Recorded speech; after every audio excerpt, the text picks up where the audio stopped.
Hello, guys, and welcome to the Marigold Standard, your weekly audio source of all things Dream Star Fighting Marigold. I'm your host, Rob Goodwin. I'm joined as ever by Mr. Matthew of the Turner. Matt Turner, I am exhausted, but it is one of those that you have to go with. You have to go with this level of just tiredness, of sheer emotional exhaustion.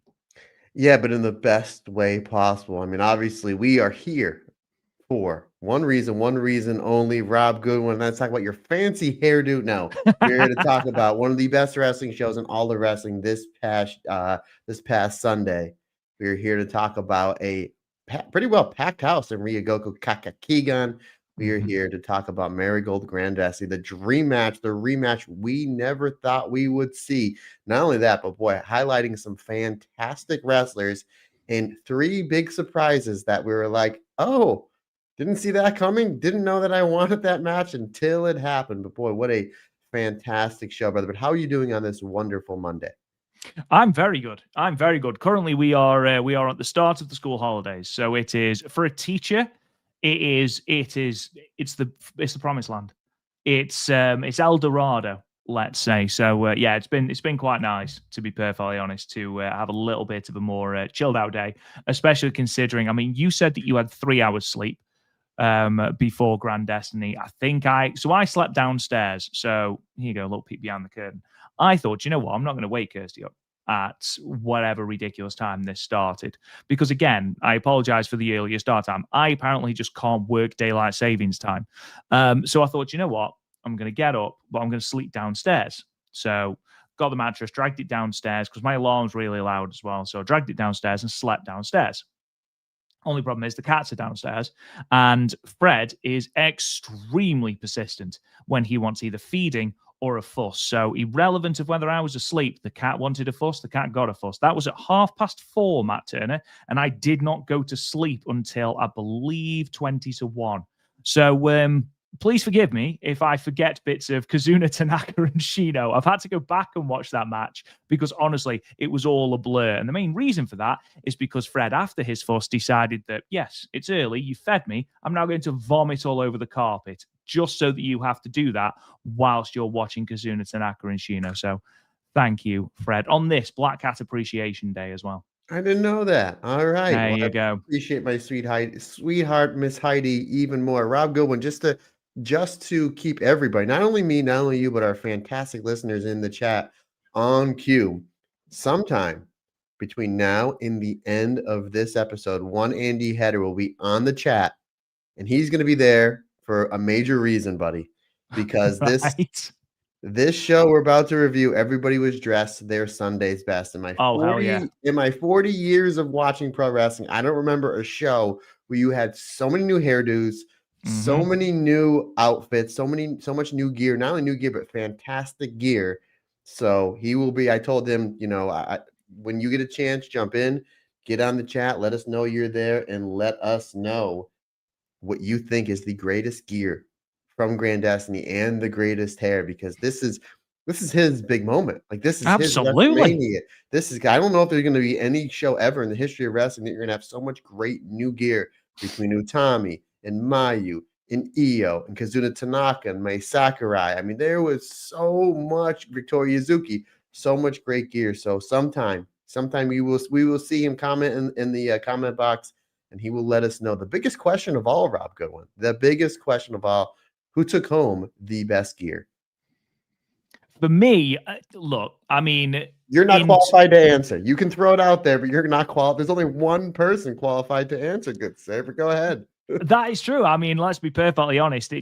Andy Header is he's the expert when it comes to this. He's the go-to man to talk to about this. But there was some absolutely outstanding both entrance robes and new gear. Obviously, Victoria Yuzuki is someone we didn't talk about.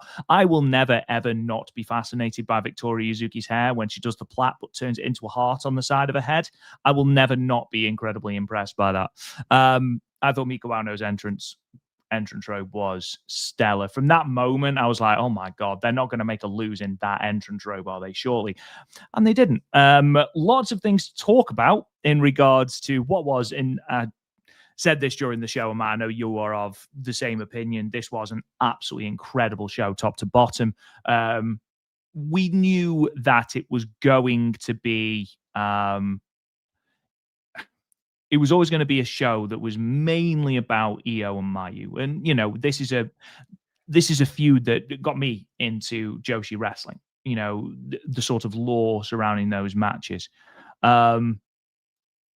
But there was just so much more to this show than just IYO and Mayu. And again, I'm so happy that match delivered. I am incredibly jealous of the people that were there and witnessed it live. I know friend of the show, Kevin Mullin, was there and had a fantastic seat. I hope he had a fantastic time. And I hope everyone else that was there had an absolutely outstanding time. But I do hate you all a little bit, just out of sheer petulance and jealousy. But you look at what we were treated to, especially in the second half of that show. Everything from Chihiro Hashimoto versus Seri Yamaoka upwards, we were treated to some absolutely stellar wrestling. And Light Test actually says in the chat, such an easy way to make a show feel bigger. And I'm so glad they did bring their A game with new gear.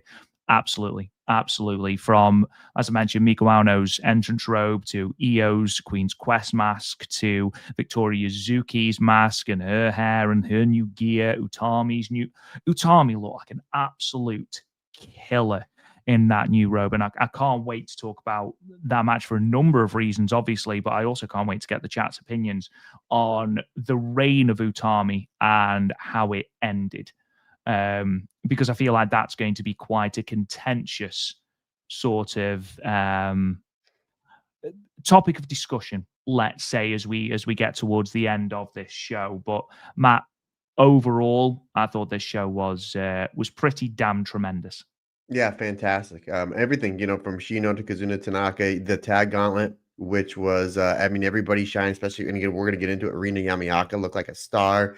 Kamomo Manami continues to up her game. Nagisi Takabana was great. And then obviously we had the big surprise of Gigaton, which I thought was tremendous. That was hilarious. And then the surprises just kept getting bigger and better, between Minoru Suzuki. And then obviously we had Suri versus Chikagoto. And Chikagoto is another one that may win best hair and best gear, because I think I texted you when she came out. Like, she didn't even get in the ring yet. And I'm like, dude, she is an absolute star. She is an absolute star. She absolutely upped her game. And I kudos on Marigold by bringing Suri back, their first ever World of Marigold champion, to give Chikagoto a big spot in front of about 3,500 people.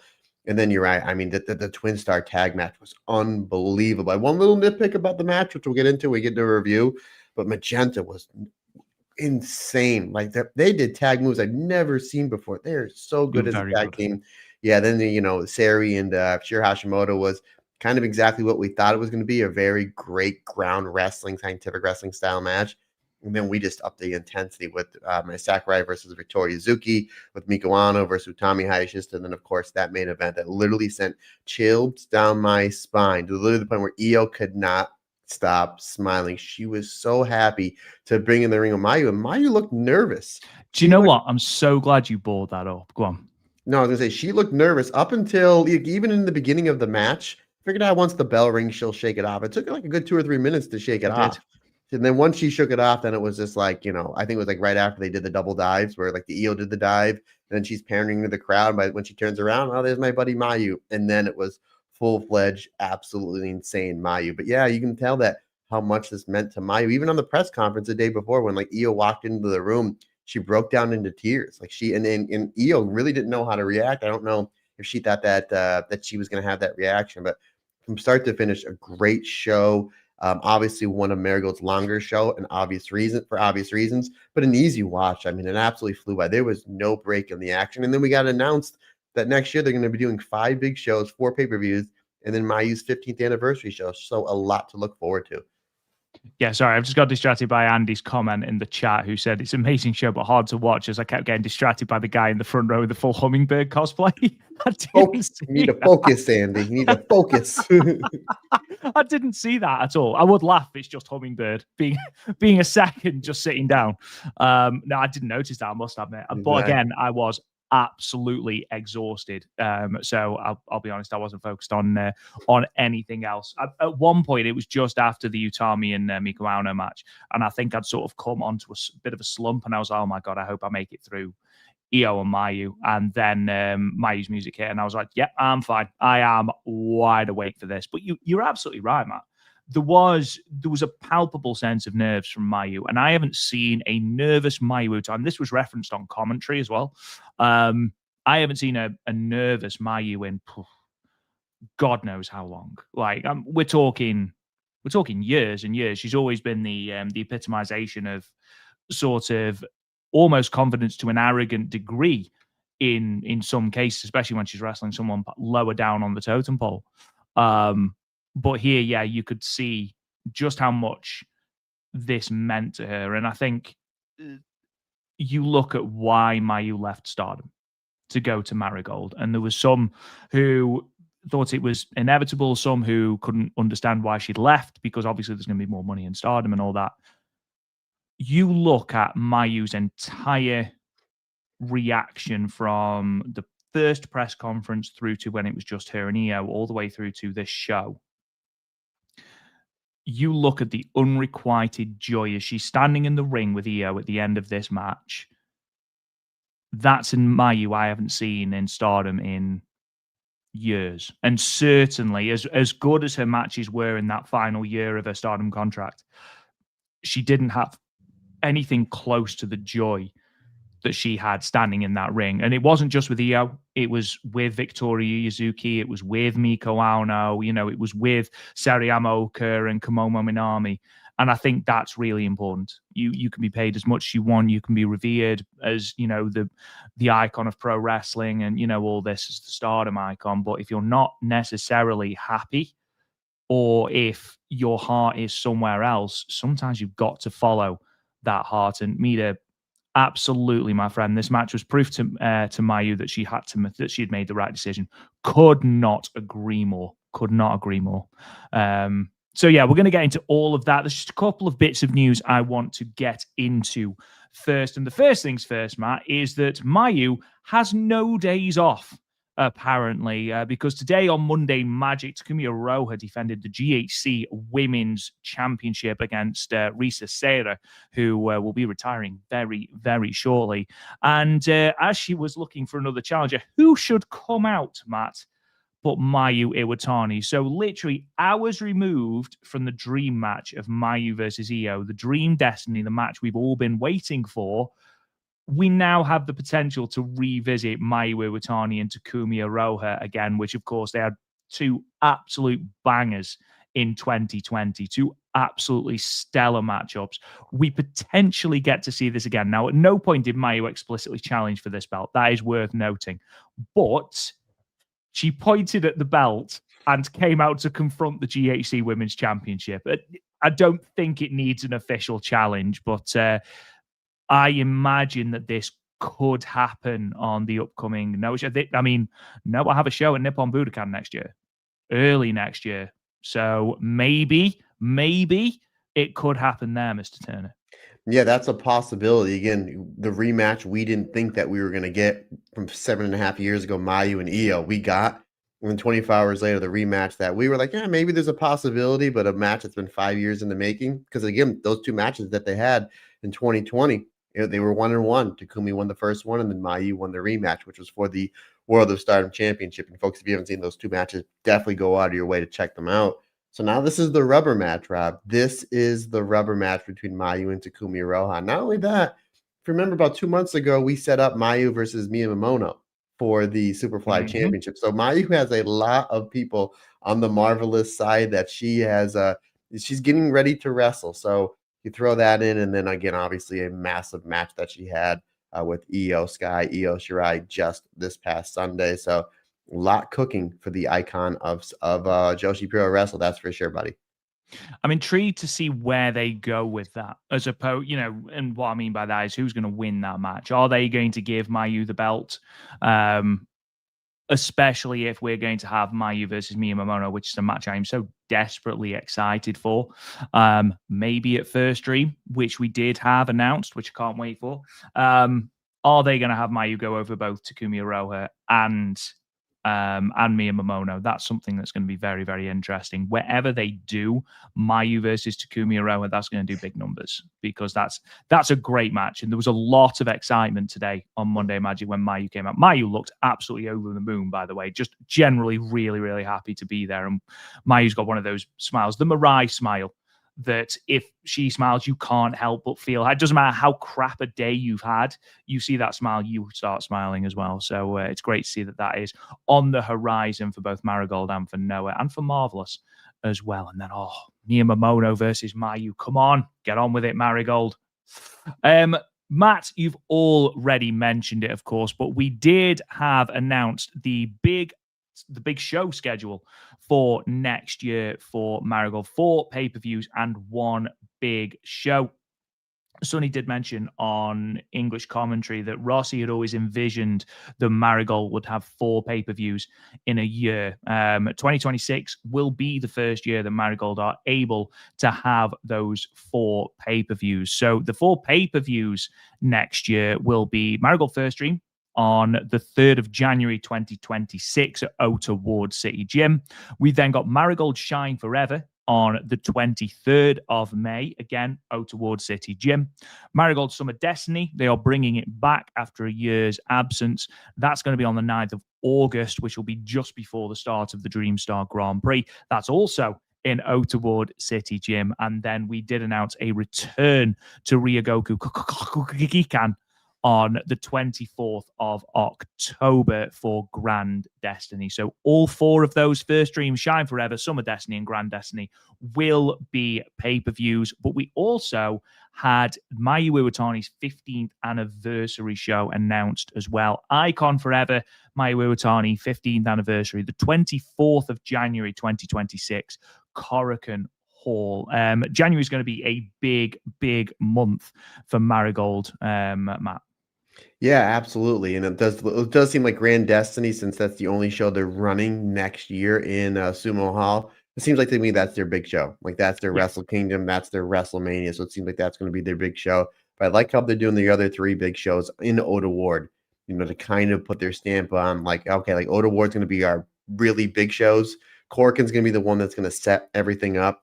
But then it's going to be Sumo Hall, the one time a year at Sumo Hall. Really like that. And then Mayu, 15th anniversary, Rob Goodwin. I can't believe it's been 15 years of Mayu Iwatani. Unbelievable. Super excited to see what they're going to cook up for her on said show. It's going to be really interesting. But, I mean, there is a lot of buzz coming off this show for Marigold. And I think this was the perfect time to announce what they're going to do for next year. But, with these 4 big pay-per-views and Mayu's 15th anniversary show. It's going to be interesting to see with 2 months left of this year, which is crazy to say, how the rest of this year shakes out for Marigold. Maybe that Takumi Iroha Mayu match, maybe that takes place at a Korakuen Hall coming up either in November or December. Yeah. We'll see. We'll see how they're going to finish this year and rolling into the buzz they already have going for next year. So in terms of Marigold Korakuens for this year, we have got Monday the 17th of November, and then we've also got the 27th of December. I don't think we've got one in between that.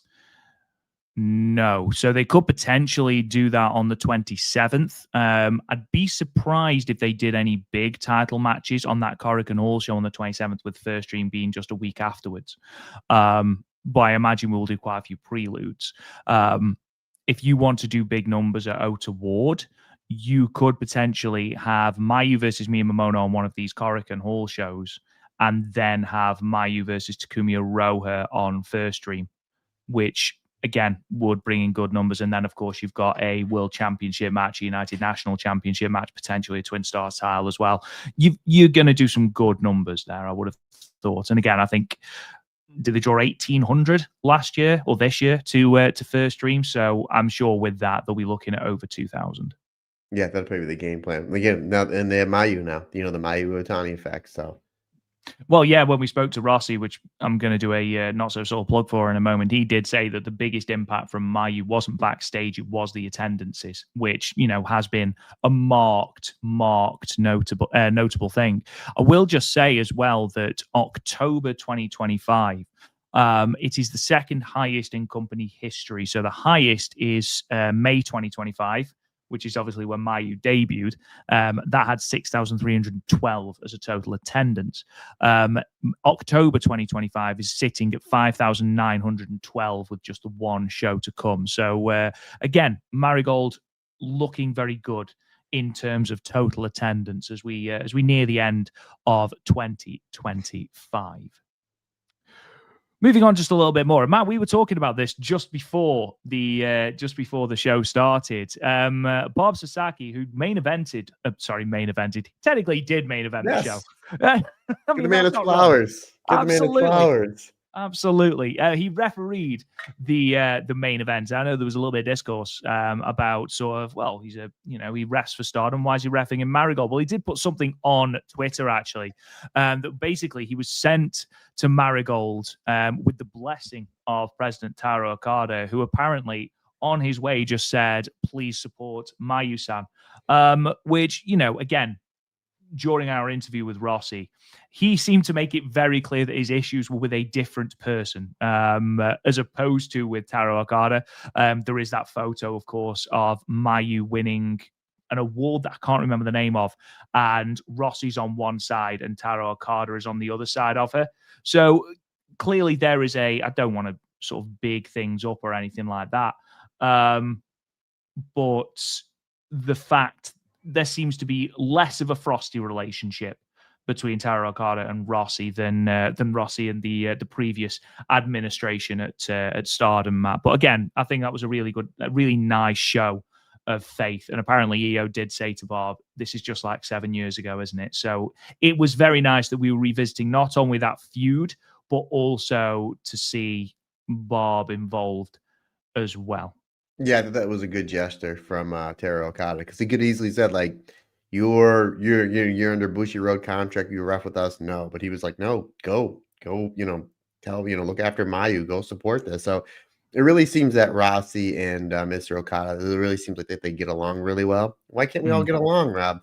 We've been seeing it over the last 2 years, all these different wrestling companies working together.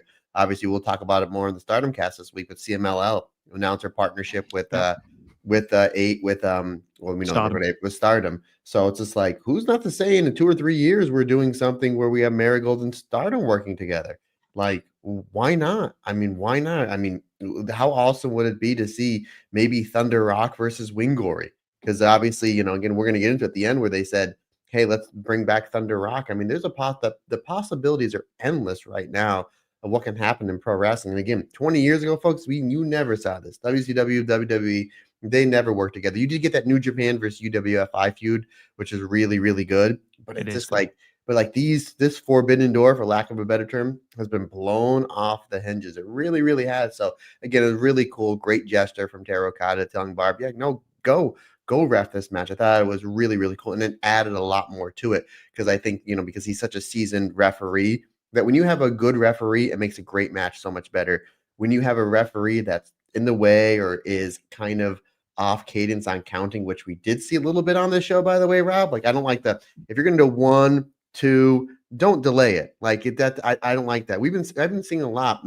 There's a referee in Marvelous that does it. There's one ref in Marigold that does it. Like, it kind of takes away from the match, where Barb is he's an absolute pro, and he added to, especially with all those false finishes, he really added to the drama towards the match. And like I said, he made an epic match even better. Yeah, I think I know the match you're talking about is Utami versus Miku Aono. Yep. And we'll talk about that a little bit, because I know that there's some interesting takes in terms of that. So we'll get into that. I think it's a good point. We'll talk about it in a little bit. But yes, I agree. I think, however, like Tess says, can we extrapolate Bob showing up as a first sign of a future Stardom Marigold collab, or is that pure copium lol? I think, especially at the moment, it's a little bit of wishful thinking. However, it does show that there isn't just pure hostilities. I mean, we knew that anyway, to be honest, because commentary have mentioned Stardom by name, mentioned Stardom wrestlers on live streams and stuff like that. So I don't think there is a door shut or anything like that. But Marigold and Stardom are two very different companies. I think they want to keep each other separate for as long as possible, because again, you don't want it to come across as Marigold needing to rely on stardom or anything like that, and that might be how it's perceived if we open the door to a potential collaboration or anything like that. Moving on, this is just a really, really quick plug because apparently I don't plug enough stuff. We did manage to get an interview with Rossi Ogawa. It all came together very, very quickly, hence why we didn't want to announce it because, again, this is pro wrestling and it might have fallen through. Rossi's a busy guy. But we did get an interview with him. It is available for free on Patreon. You'd have to sign up or anything. Just click on the link. It's just the only place where we can put a written statement since we don't have the website anymore. And we've also got a YouTube and a podcast companion where we go through all of Rossi's answers.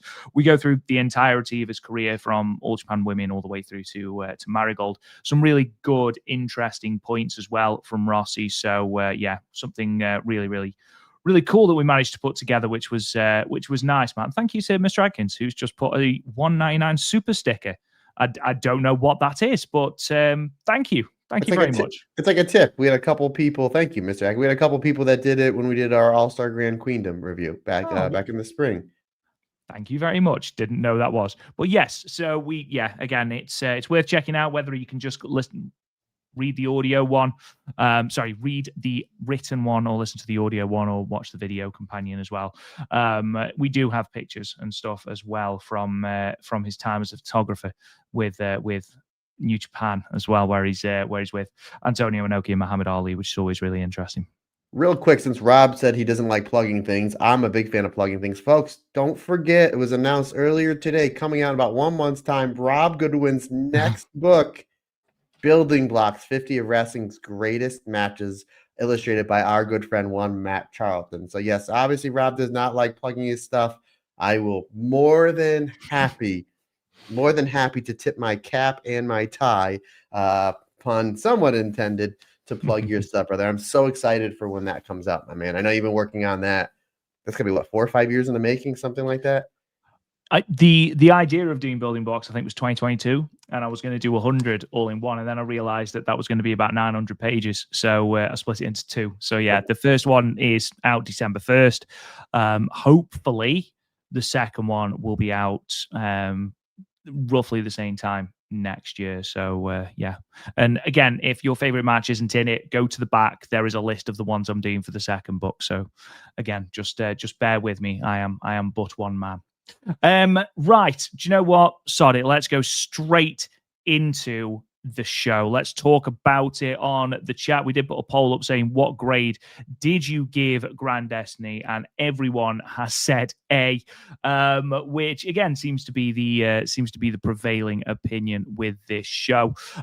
Just wanted to go through the attendance then. So the attendance inside Ryogoku Kokugikan was 3,450. Now, not only is that a 12.82% increase on the company's previous best at the venue, which, if you remember, was Summer Destiny, where they drew 3,058 people in their only previous outing, but it's also now the highest attendance in company history. And as I mentioned earlier, the number also makes October 2025 the second highest in company history at 5,912, with Mask Fiesta the only show to come, just 400 behind the highest month.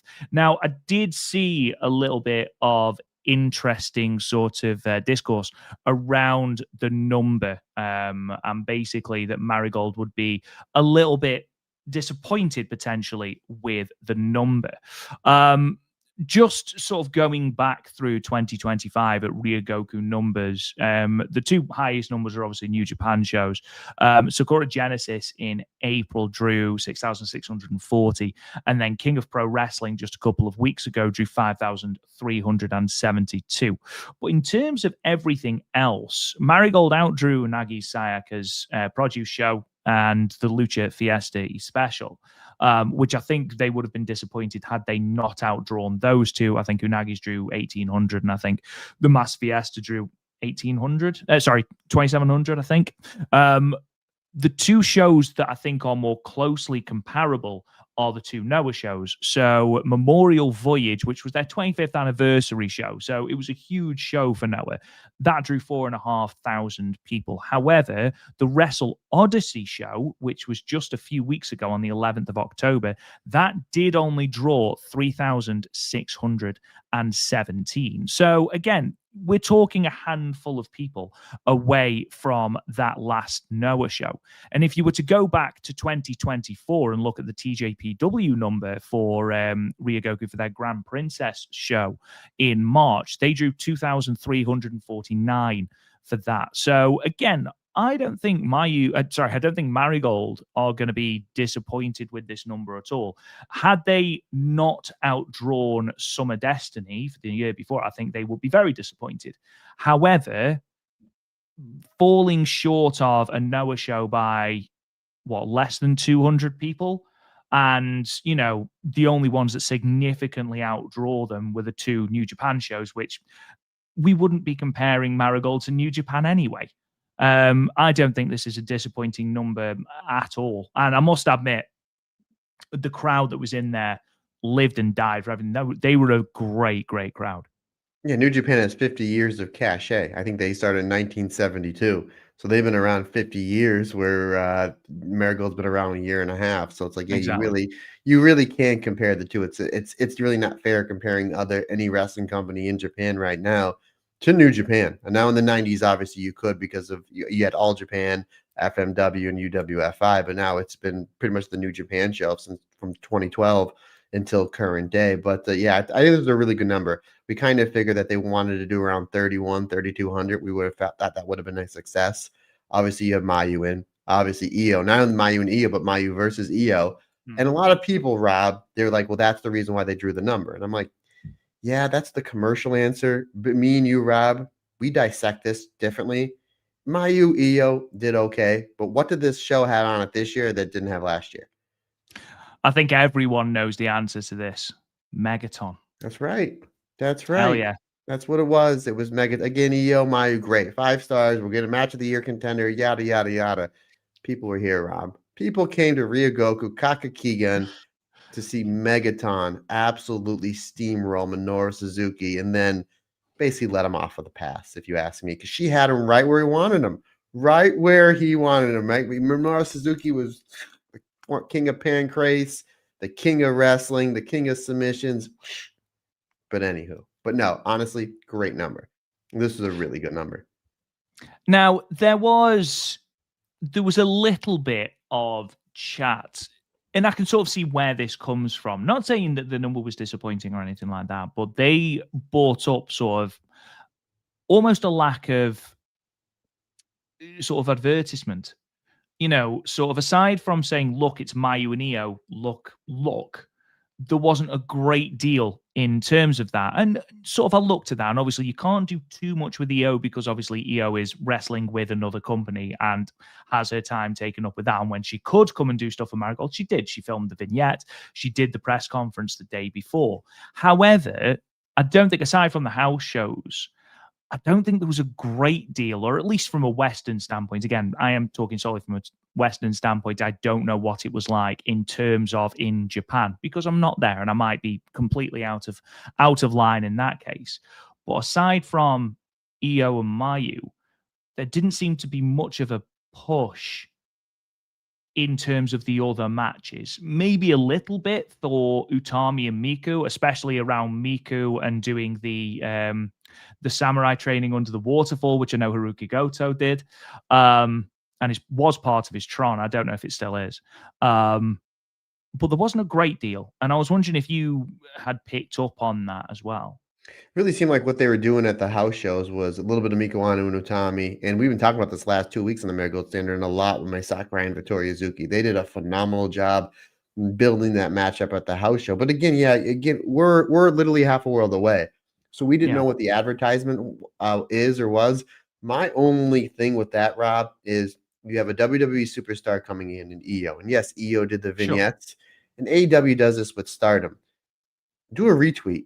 Plug it on the show, like plug it on Raw, plug it on your YouTube show, plug something. I don't think there was any press release or anything WWE put out by saying our star IYO SKY will be wrestling on this show. That's not just WWE, mate. We had that exact same conversation about AEW. I just said that. Oh, sorry. I just said that. Your Yeah, sound's cut out on my headphones. It's my headphones. I'm sorry. No, I just said that like AEW doesn't like Excalibur plugs so many things. Like take 20 seconds and plug Stardom. I put it on the bottom of the screen. Anna Jay was literally in the 5-star.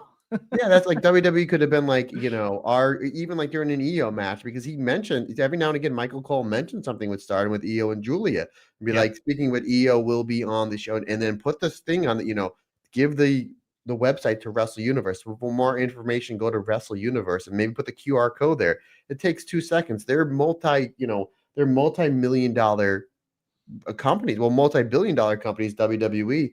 Just put something out, either press release, a quick 20-30 second plug, put a YouTube video out. I mean, that would have helped them out, I think, immensely. I think it really would, because EO is a massive star and the biggest company in the world. And the fact that she had an almost 30-minute match with arguably the greatest women's wrestler of this or any generation, it's like people would want to see that. People would pay money to see EO, because obviously everybody knows she's from Japan.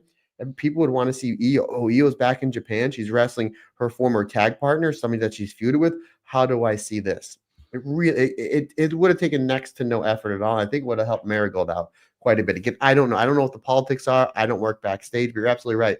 Not only is WWE guilty with it with Marigold, but AEW is guilty with it with Stardom. Just like help each other out. Like just help each other out. And again, we don't know if they're not legally allowed or what it is. I'm just saying from a fan aspect, I think they could have done a lot more by just throwing out a quick plug.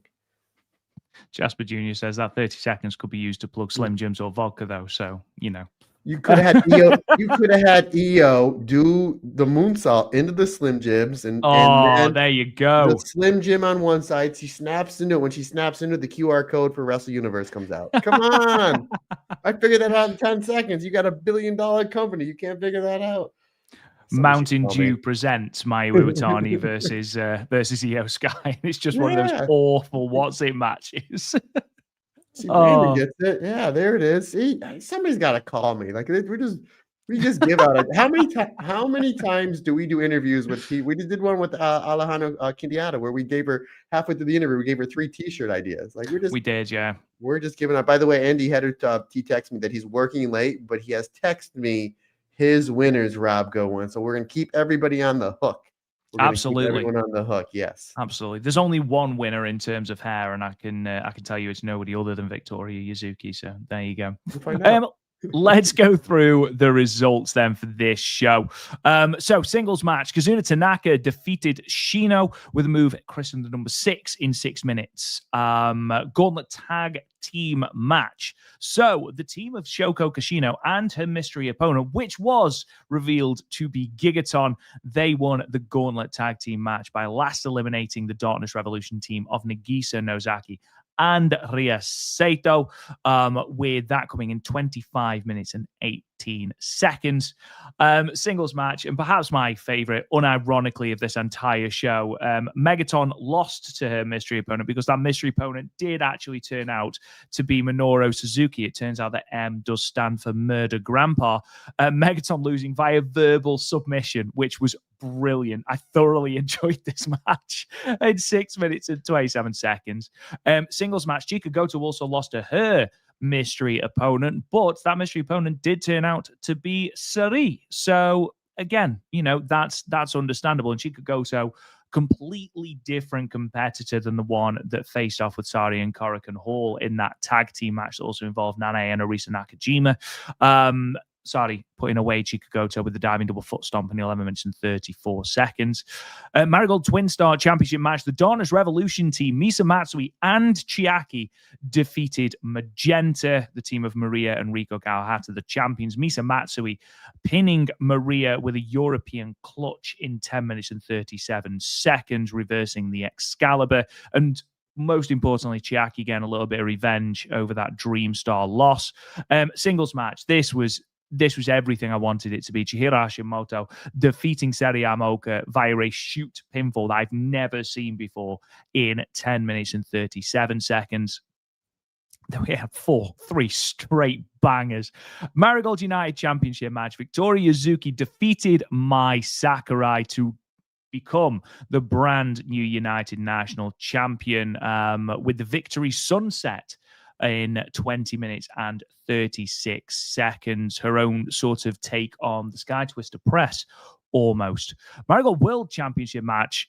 Miku Aono defeated Utami Hayashishita with the hijack bomb. So not only did Miku Aono defeat Utami, not only did Miku Aono defeat Utami, not even in the main event of this show, Miku Aono defeated Utami with her own move in 26 minutes and 25 seconds. Whew. And then in a singles match, the Dream Destiny itself, IYO SKY defeated Mayu Iwatani with 2 consecutive moonsaults in 26 minutes and 28 seconds. I'm just going to put a poll into the chat, by the way, guys. I'm intrigued to know how you would rate Utami Hayashishita's Marigold World Championship reign. So I will put that in the chat in a moment. Get your opinions in there. We'll start, Matt, with the second generation singles match. Kazuna Tanaka with her mother, Yumi Fukawa, taking on Shino and her mother, Michiko Omokai. Matt, I think this is where the English commentary really did shine. They were great throughout. I thought they did really well navigating a 3-person booth, which we've said before is extremely difficult. WWE never managed it. But here, when you've got the likes of Sonny sort of filling in that little bit of context as to why it was important that Yumi was there, why it was important that Michiko was there, what history these two families had, because I think we said during the preview, these two families are friends. I didn't realize how close they actually were, or how close the mothers actually were as well. And I think, A, that was made abundantly clear through the commentary, but also, good God, we've got some talent in this Marigold, in this young Marigold, haven't we? Kazuna Tanaka and Shino, given an interesting slot to open the show, did a phenomenal job on this show. Really worked hard to get over. And it was actually, for me, quite surprised that Kazuna Tanaka got the victory here. I was convinced that Shino was going to get the victory because, again, we are heating up Shino a lot. But then the more I thought about it, well, actually, Kazuna Tanaka's on every show. You know, you've got a tag team partner who's ascended to near the top of the company later on this show. Kazuna Tanaka seems to, at the moment, be in all sorts of a slump in terms of especially singles record. So to give her this victory on your biggest show of the year against, a hot up-and-comer in Shino, I think was very important for Kazuna Tanaka. And again, it was also really good to see these people that debuted at Ryogoku, because I think Kazuna Tanaka debuted at the last time Marigold ran Ryogoku. I know that Rhea Sato did as well. Both these women, it was great to see how far they have come since their last outing in Ryogoku, wasn't it? Yeah, obviously, Rob. We got to talk about my under/over bets we had in every match. I forgot about that. Yes, Dad showed up. Minoru Tanaka, and I kind of figured he would because right before I went to bed, I was just scrolling through Twitter, and one Minoru Tanaka did send a tweet out that I'm getting ready to eat, and then I'm heading over to Sumo Halls. I was like, oh man, I hope they show him. And they showed him. He looked very focused. He looked like he was dead set. He was. It still looks like he can kick everybody's ass. But as far as this match goes, again, yeah, kudos to the English commentator for the whole entire show. But they did a lot, as you mentioned before, talking about how close Yumi and Michiko are, that they're pretty much still their best friends pretty much to this day. I was like, oh, well, how about that? I liked how Kazuna Tanaka goes to shake the hand of the young Shino, and Shino's having none of it. So then, like, okay, the bell rings, let's make it personal. And they just start throwing bombs, the forearms, the kicks, the submission exchanges. Styles make fights. And these two have very similar styles, and almost was like a mirror match in the best way. Neither of these wrestlers can really get the advantage. Then about 4 minutes in, Shino starts hitting the big knees. She hits that insane buzzsaw kick, and then she hits the exploder. And I was like, oh, that's it. Shino's going to get the win here. Kazuna Tanaka shows a lot of fighting spirit, a lot of great fighting spirit, a lot of great fire. That's what I was looking for. She has a lot of great fire here towards the end. She hits almost like what I'm going to call like the Tanaka special, basically the blockbuster hold, and then that really opens up the door. Then Tanaka follows up. I mean, Tanaka has to really empty out the tool chest here. Basically, has to empty out every single move in her arsenal to get the win. She hits the redream, she hits the running knee, and then that blockbuster hold to put away Shino. Great match to start the show. You had a lot of aura, a lot of star power. You throw the mothers in there, getting the ads out in the audience watching this match, and literally there's no time to breathe in this one. This is just 6 minutes of these two just going at each other. It just really goes to show you how talented young Marigold are, especially with these two right around the top of the scene already. 3 3/4 stars. I say it all the time. I'm going to say it again. You're going to start your show off with a hot match. This was the perfect match to start the show off. This was fantastic. Hard hitting, great back and forth, great submission exchanges, great selling. Again, especially from Kazuna Tanaka, great fighting spirit and fire, especially towards the end, because she took a lot of stiff shots and got dumped on her head from Shino, which ultimately just shows you what a dangerous wrestler Shino is at only 16 years age. But Kazuna Tanaka getting a big win on the biggest show in Marigold's history. Yeah, it's wild to me that, and I've said this multiple times on the Marigold stand, it's wild to me that Shino was only 16. Like the aura that girl carries is absolutely crazy. But I think it was crucial for Kazuna Tanaka to get the victory here. She has the ability. She is very much the quintessential babyface. The fact that she was doing this for her mother as well, who unfortunately didn't really have a choice when she retired. I think she ended up with a head injury, and then that sort of forced her retirement. I think she only retired something like 9 months after that head injury in 2001. So she didn't really have a choice. And I know that she was carrying the weight of those expectations into this match, not in a pushy parent kind of way, but, sort of, I want this for you. I want you to be better than I was. I want you to achieve more than I did. And I think that was an important factor for Big Kiz during this match. Again, you have someone in Kazuna Tanaka who is so pure as a babyface that you could really do a lot with her. And now that we have a new United National Champion, Kazuna Tanaka challenging for that white belt. Ooh. I mean, it could be I don't anticipate dethroning the current champ. I don't know why I'm saying this like you haven't all seen the show, but dethroning Victoria Yuzuki, I don't see it happening. But what I do see is a breakout performance for her. I think she'll be disappointed. In fact, she's come out in interviews and said she was disappointed with the performance in the Dream Star. Obviously, it's kayfabe, but so you can sort of build that into the brick by brick dissection of Kazuna Tanaka and then building her back up. And I think a match against Victoria Yuzuki, maybe main eventing a Korakuen Hall. I know I'd be very excited to see that. I think that could be a very, very pivotal match in Kazuna Tanaka. This was a great starting point. Shino's got all the time in the damn world. I think you should just belt her up. Screw Mercedes Moné. I think this girl should have 13 belts. I think she should have 13 belts. I think she should come to the ring and you can't see her because she's covered head to toe. Like the Michelin. Like a mummy. Like a mummy.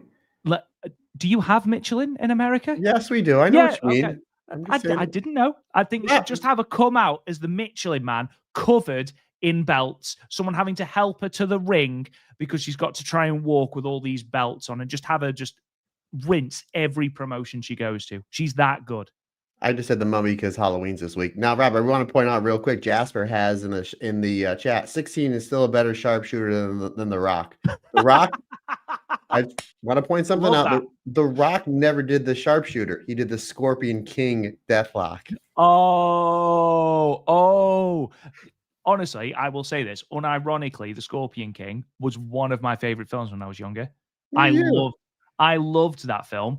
Then I grew up and got taste, apparently, and just hate it now. Can't stand it. When he eats some ants as he's stuck in a hole, I think.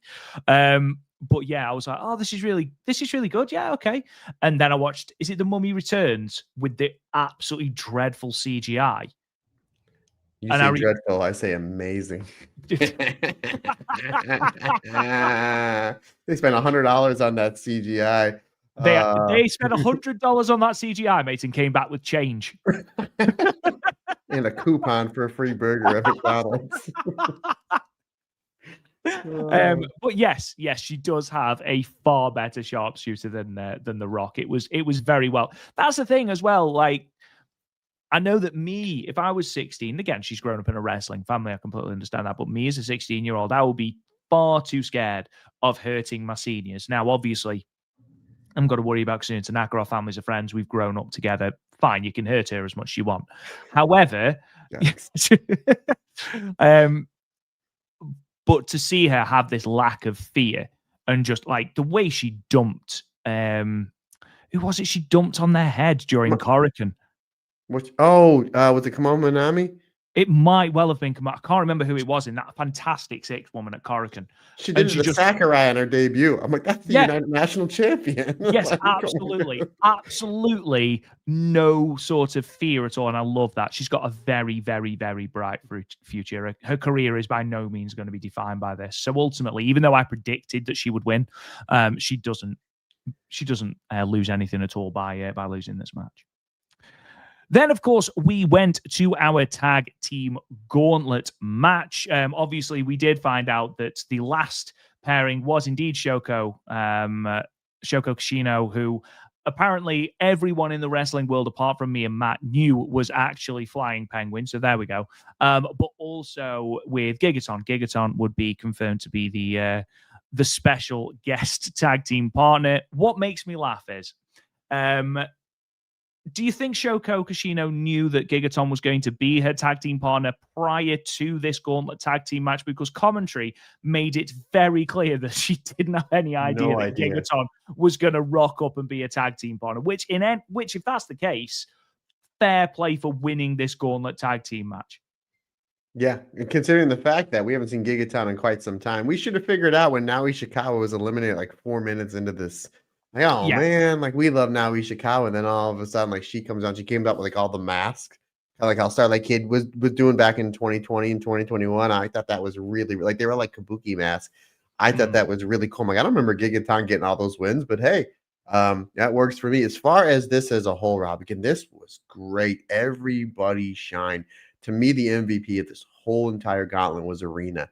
I thought, again, new gear, new hair. She looked like a bigger star than usual. She was great. Her team with Chan Yoda, I mean, wow, you want to talk about, as you call, aura farming, just really great. Put them together as a tag team. I thought they were terrific. And Kamomo Manami and Yuka, really great stuff. Obviously, we've seen Manami, Yuki, and Nagisa Takamana tag up quite a bit off and on over the last 2 or 3 months. And obviously, Ryo Sato and Nagisa Nozaki, they have chemistry together because they've been part of that Darkness Revolution Army team. This was great. This was, obviously we were looking forward to like the singles matches. We're looking forward to see who the mystery people were going to be. So this is one I kind of had in the back of my mind. Oh, this will be fun. This one absolutely over-delivered. Everybody shined. There wasn't anybody that looked bad at all. And then supposedly we saw Naomi Ishikawa twice. Supposedly, Rob Goodwin. Supposedly. But I thought this was really good. As a whole, I gave this 3 3/4 stars. I thought this was a terrific gauntlet and a great way for everybody in this match to shine. Nobody was overshadowed. Nobody was an overthought. Everybody got something to do. And the tag teams really meshed really well. Yeah, Neil Gaffin has just said that they should be called Team Yoga Muscle, which they absolutely should. They absolutely should. Great shout. Yeah, there was a couple of teams that really impressed me here. Obviously, Arina Yamanaka. We've said this every time she comes to the ring, that there is just a charisma and an aura, star quality that really does follow her whenever she comes to the ring. And it's a shame that she's not on more Marigold shows because I feel like she could become a real star. Chan Yota is fantastic. We are both big fans of Chan Yota, big fans of the whole brainbuster style, baseball jacket on, walking to the ring with her hands in her pockets. I was very impressed with Minami Yuki and Nagisa Takibana. I thought they did really well. I thought Kamomo Minami and Yuki Yamazaki looked really good as well. And again, what I liked about this over just a Rumble is that there was no schmozzes. And what I mean by that is everybody, everyone did get a chance to shine. Whereas in a Rumble, you get your 2 or 3 minutes, you get your 2 or 3 seconds at the start, your little bit of heat, and then you sort of fade into a corner when the next person comes in.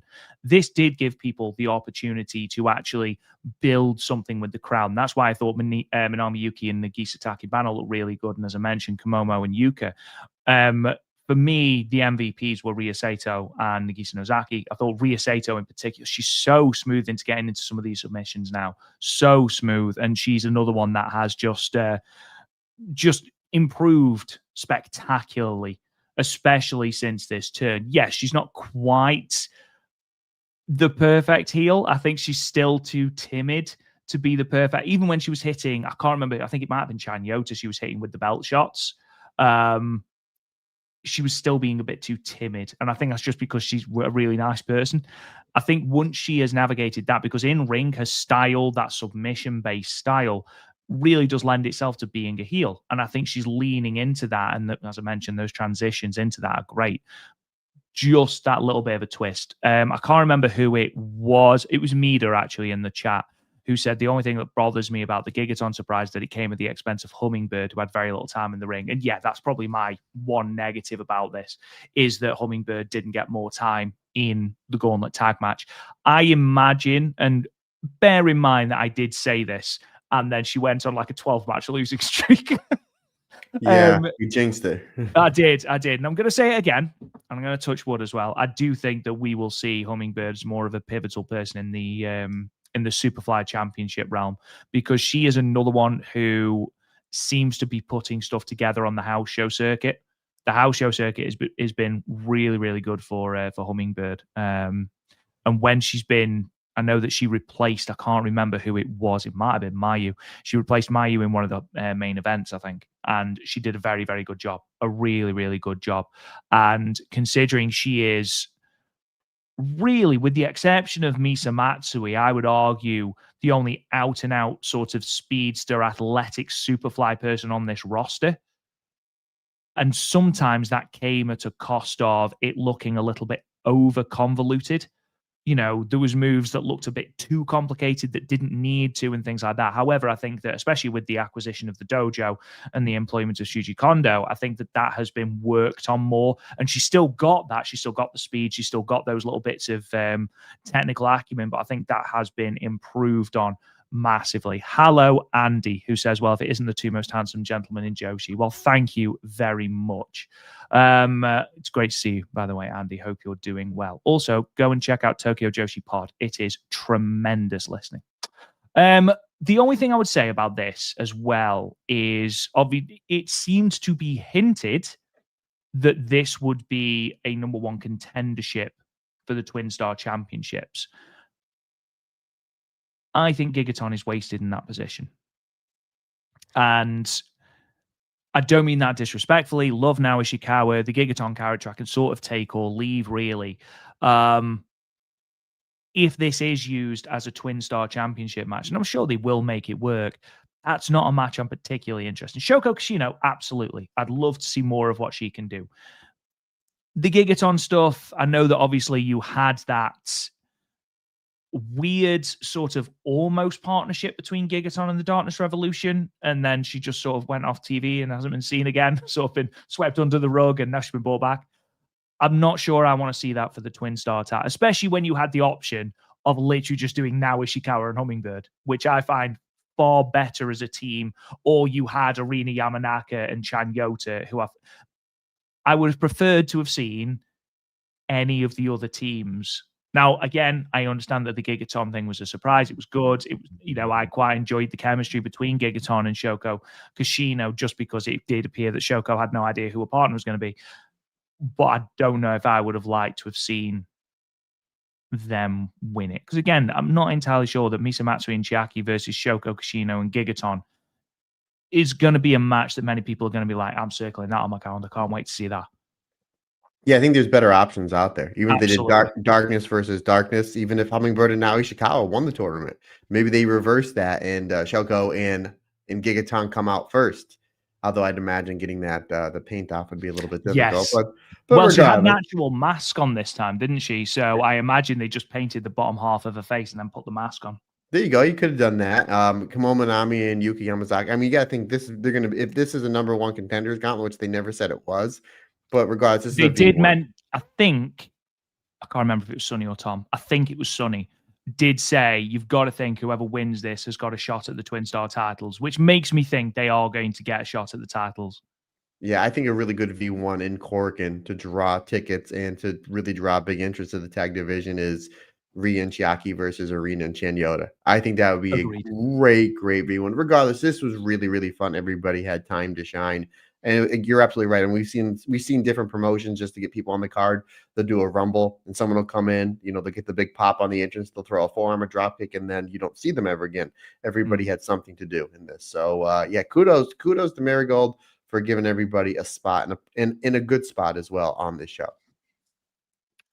Unironically, one of my favorite moments in this entire show. Megaton, who, by the way, had brand new gear, just putting that out there.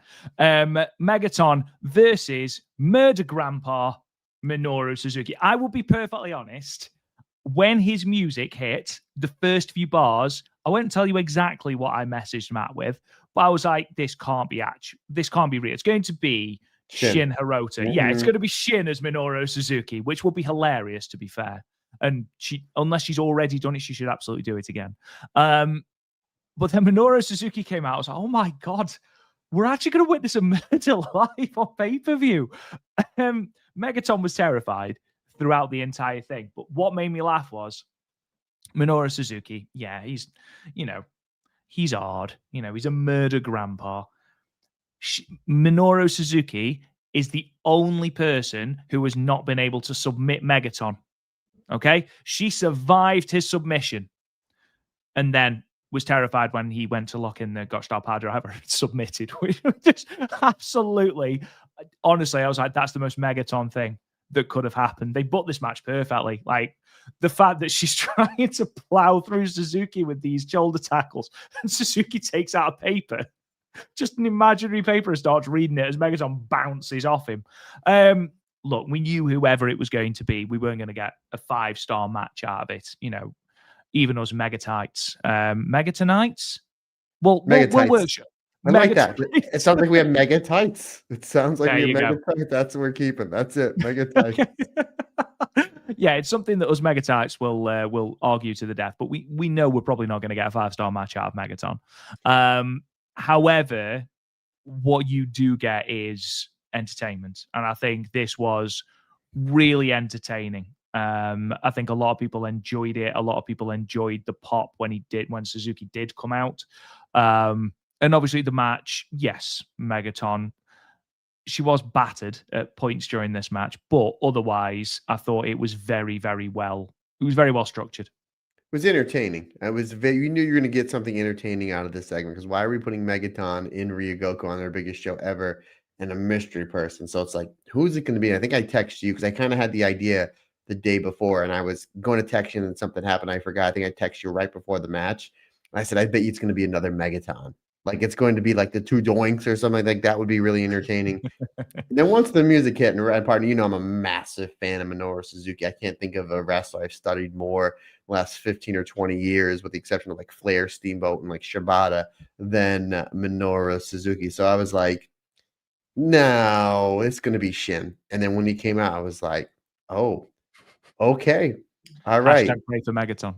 Absolutely. I do want to let you know, Rob, side bet, Megaton hit the second rope, Megaton press. Yes, she did. Yes, she did. She did. And I think it's really funny because Megaton submits so fast to so many other everybody.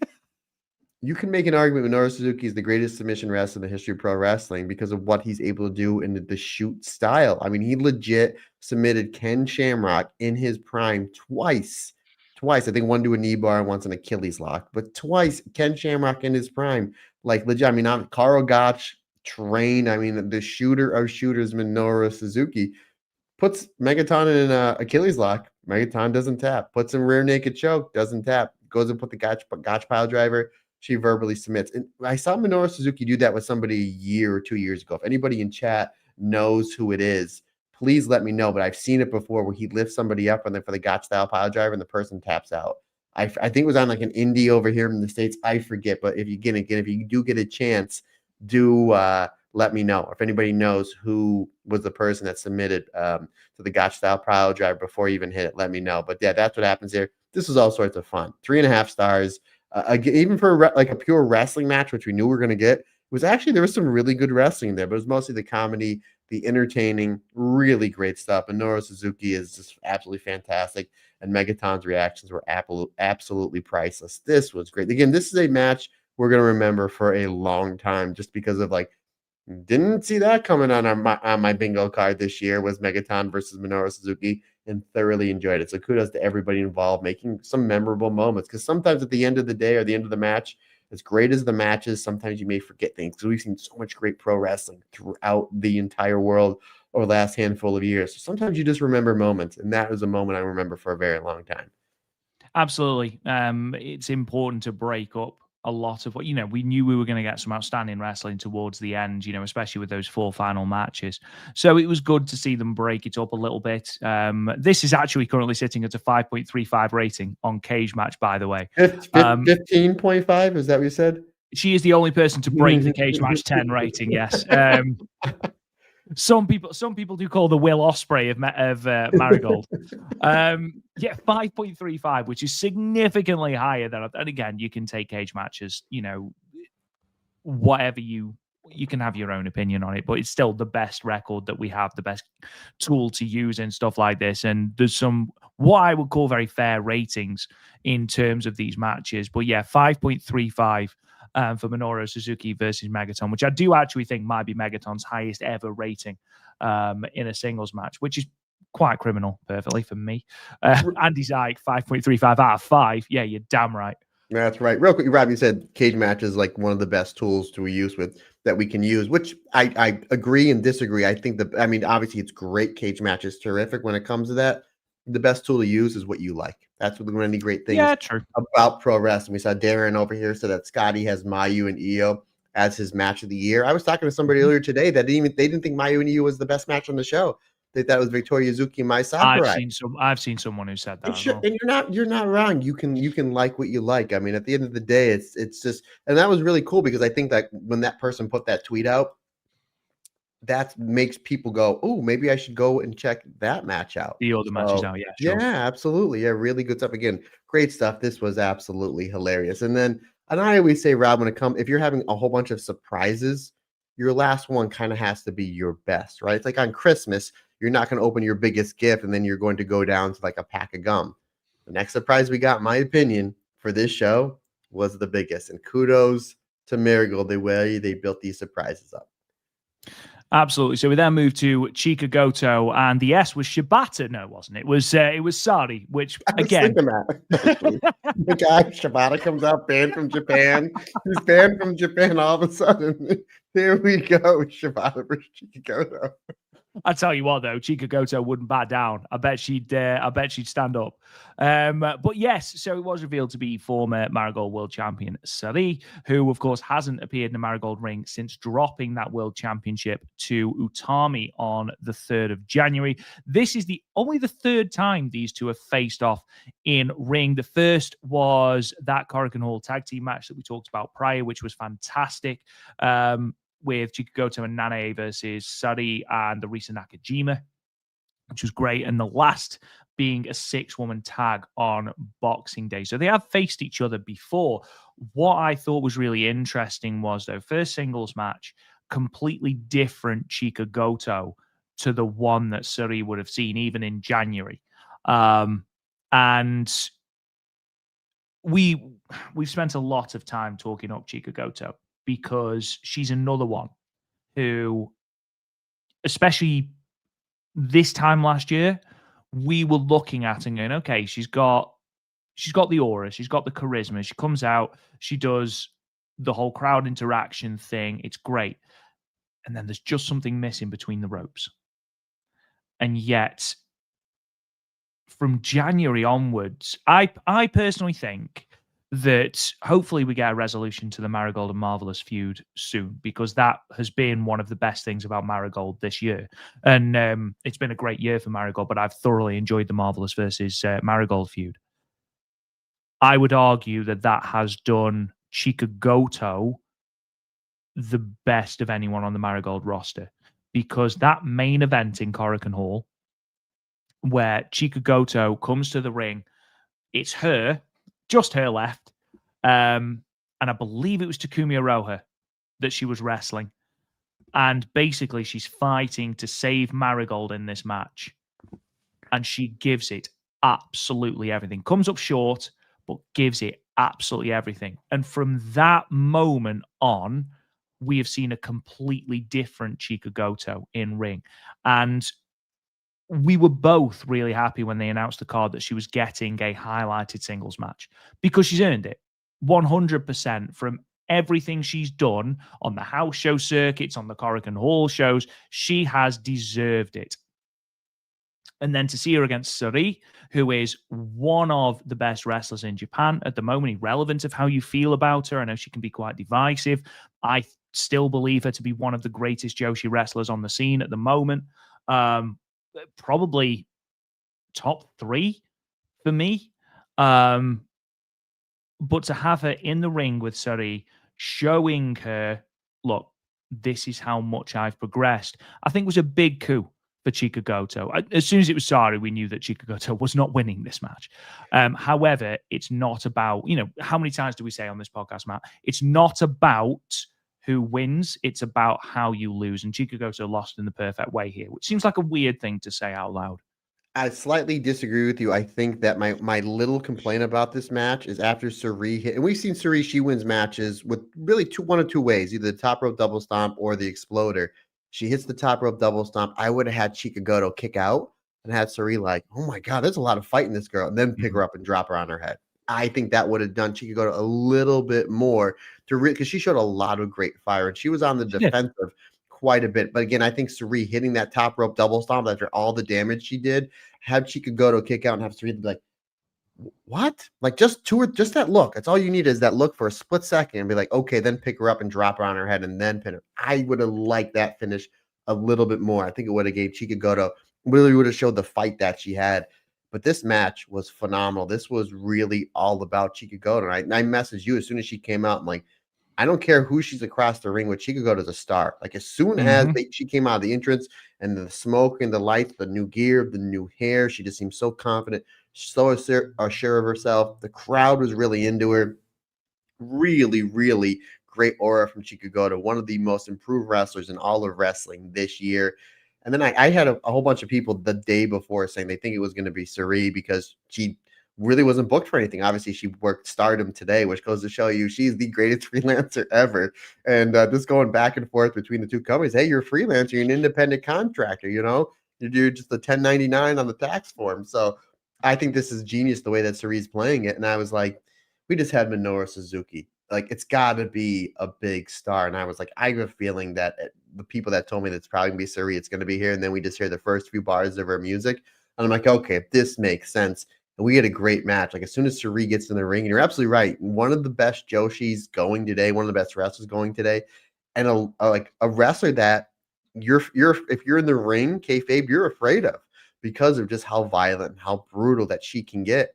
And she could go to like Suri goes to get in the ring, and she could go to just cut her off. She's like, no, this is my ring. Like, you're not Marigold. I'm Marigold. I'm the one putting in the hard yards. I'm the one putting the time in. Chikagoto stands up to Suri, and as soon as the match starts, she just jumps Suri. I was like, oh, wow. And then she throws Suri to the floor. She starts beating up Suri. I'm like, it's coming. Like, well, Chikagoto, once the comeback comes, you're going to get your ass kicked. And Suri brought it. I mean, you knew it was going to happen. It was just a matter of time. It wasn't a matter if, it was a matter when. Suri just brings it. I mean, just pillar to post. Chikagoto does not stop, though. Great fire back, throws the forearms. We get a forearm exchange. Chikagoto does a great job. They do a great job building up the giant swing. She tries to go for it earlier, doesn't get it. Wears Suri down, doesn't get it. Now, by the time she goes for the third time, the crowd's waiting for it. Like, it was built up and built up and built up, and it was just like, oh, we didn't get the first time. Okay, now we're going to get it. Suri's not worn down enough. Now, towards the end of this match, as this match is building, you've seen so much fire and fighting spirit from Chikagoto. She gets the giant swing, and it's the perfect time to do that move because it gets a massive, massive pop. Thoroughly love that. And then Suri hits the drop kick into the basement, drop kick, big fisherman suplex for a 2 count. And then Chikagoto, our Suri hits that brutal running double stomp. It's And then the so top. horrible. Yeah, I mean, the way, and everybody, not just here. I mean, this one was bad too, but everybody she just runs full speed and just jumps right on you, and then hits the top row foot stomp for the 3 count. This was great. This was a great showing for Chikagoto. Again, not only in ring, not only again the crowd psychology built around the giant swing. I thought was genius. Whoever put that together, whether it's Chikagoto, whether it was Suri, or whether it was an agent or whatever, I think the way they got that move over in this match was terrific. Chikagoto got over like $1 million. 4 stars for me. This was terrific. It was really great seeing the Sun God back in a Marigold ring. And again, Rob, if she's playing both sides, Marigold, Stardom, none of that. You got to think she had this match here. She had the tag match earlier today. Supposedly, her and Miku Kanai, and obviously we'll talk about in the Stardom cast, her and Miku Kanai are going to be in the Gods of Stardom Tag League.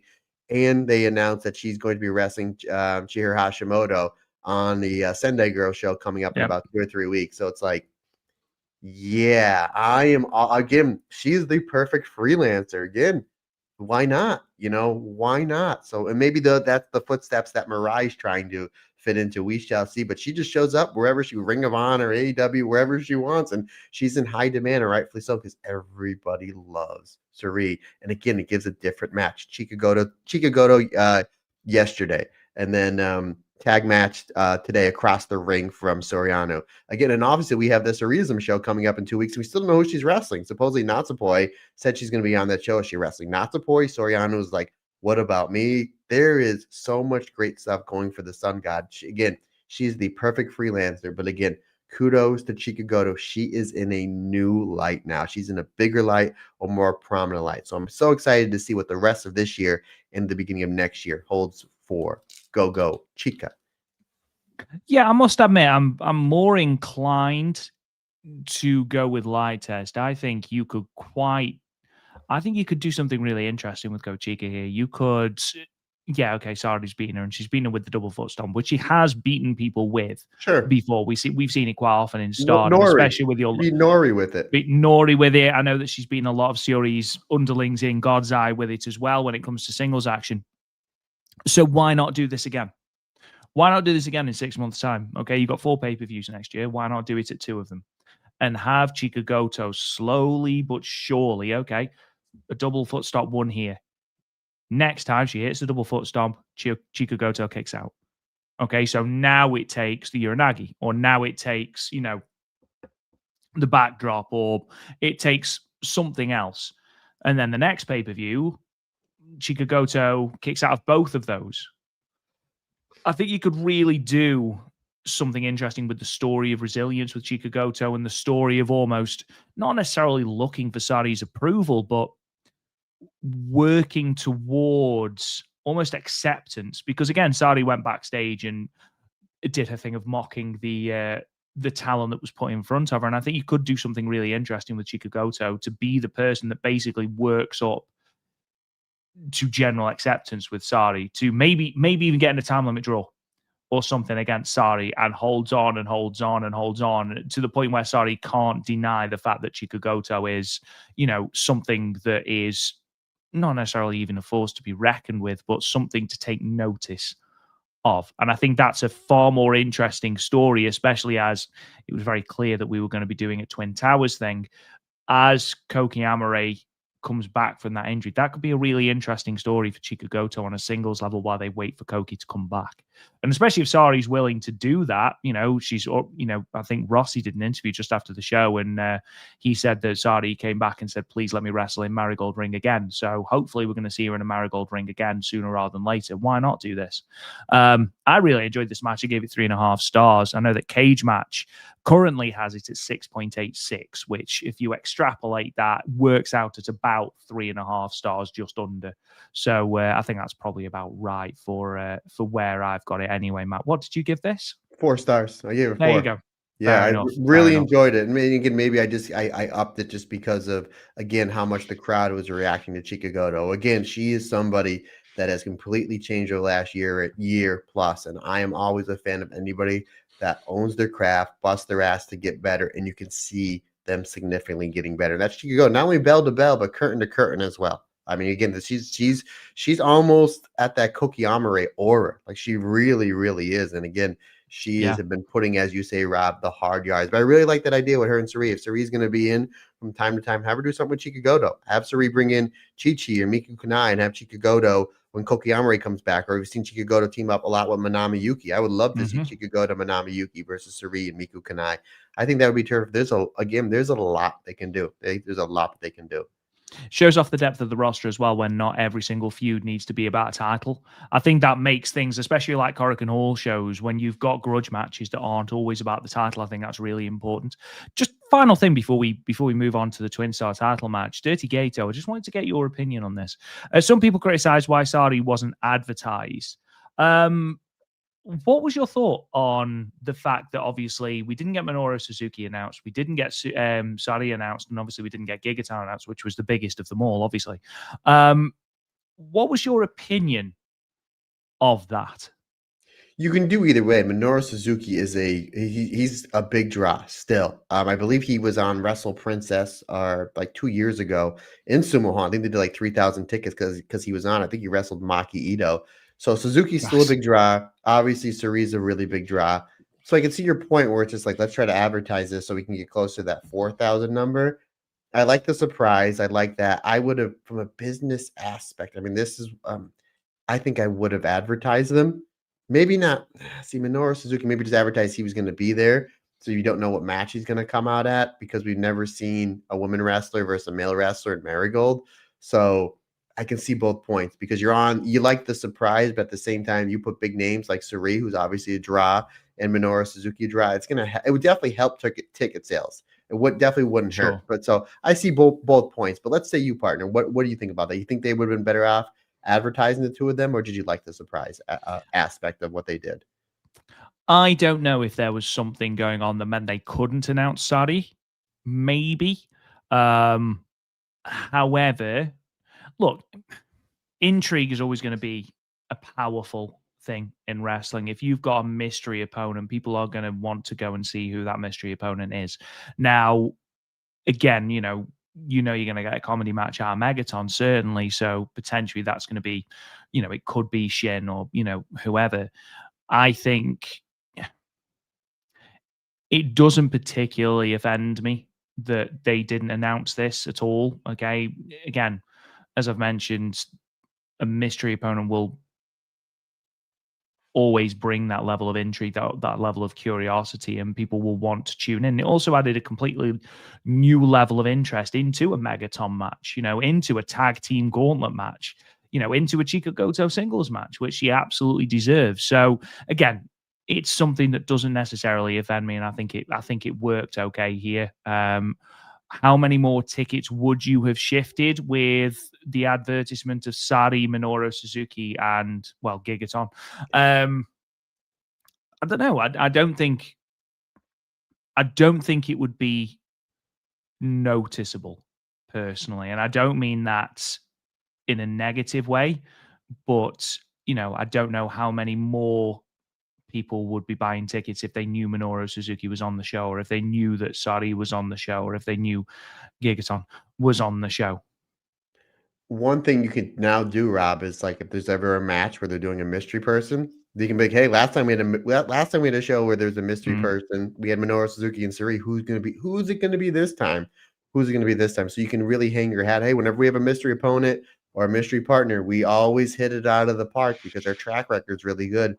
So that's something that you can consistently do over the months, the weeks, months, and years. So you can really throw that on there as well. I think maybe long-term wise, not announcing just goes to show you, hey, we always over deliver on this. This is something you're going to want to buy a ticket to. So they really could have been playing the long game there. Moving on to the Twin Star Championships match, we have brand new champions, the sixth Twin Star champions in history, Misa Matsui and Chiaki. Chiaki becoming the first two-time champion, the first person ever to hold a belt twice in Marigold's history, which is quite the stat for Chiaki. I'm really quite happy for her. Magenta, the longest reigning Twin Star champions, which I thought was quite interesting. 169 days they held the belts for prior to this. What were your thoughts on the match? What were your thoughts on the fact that I know you had Darkness Revolution taking the belts off Magenta?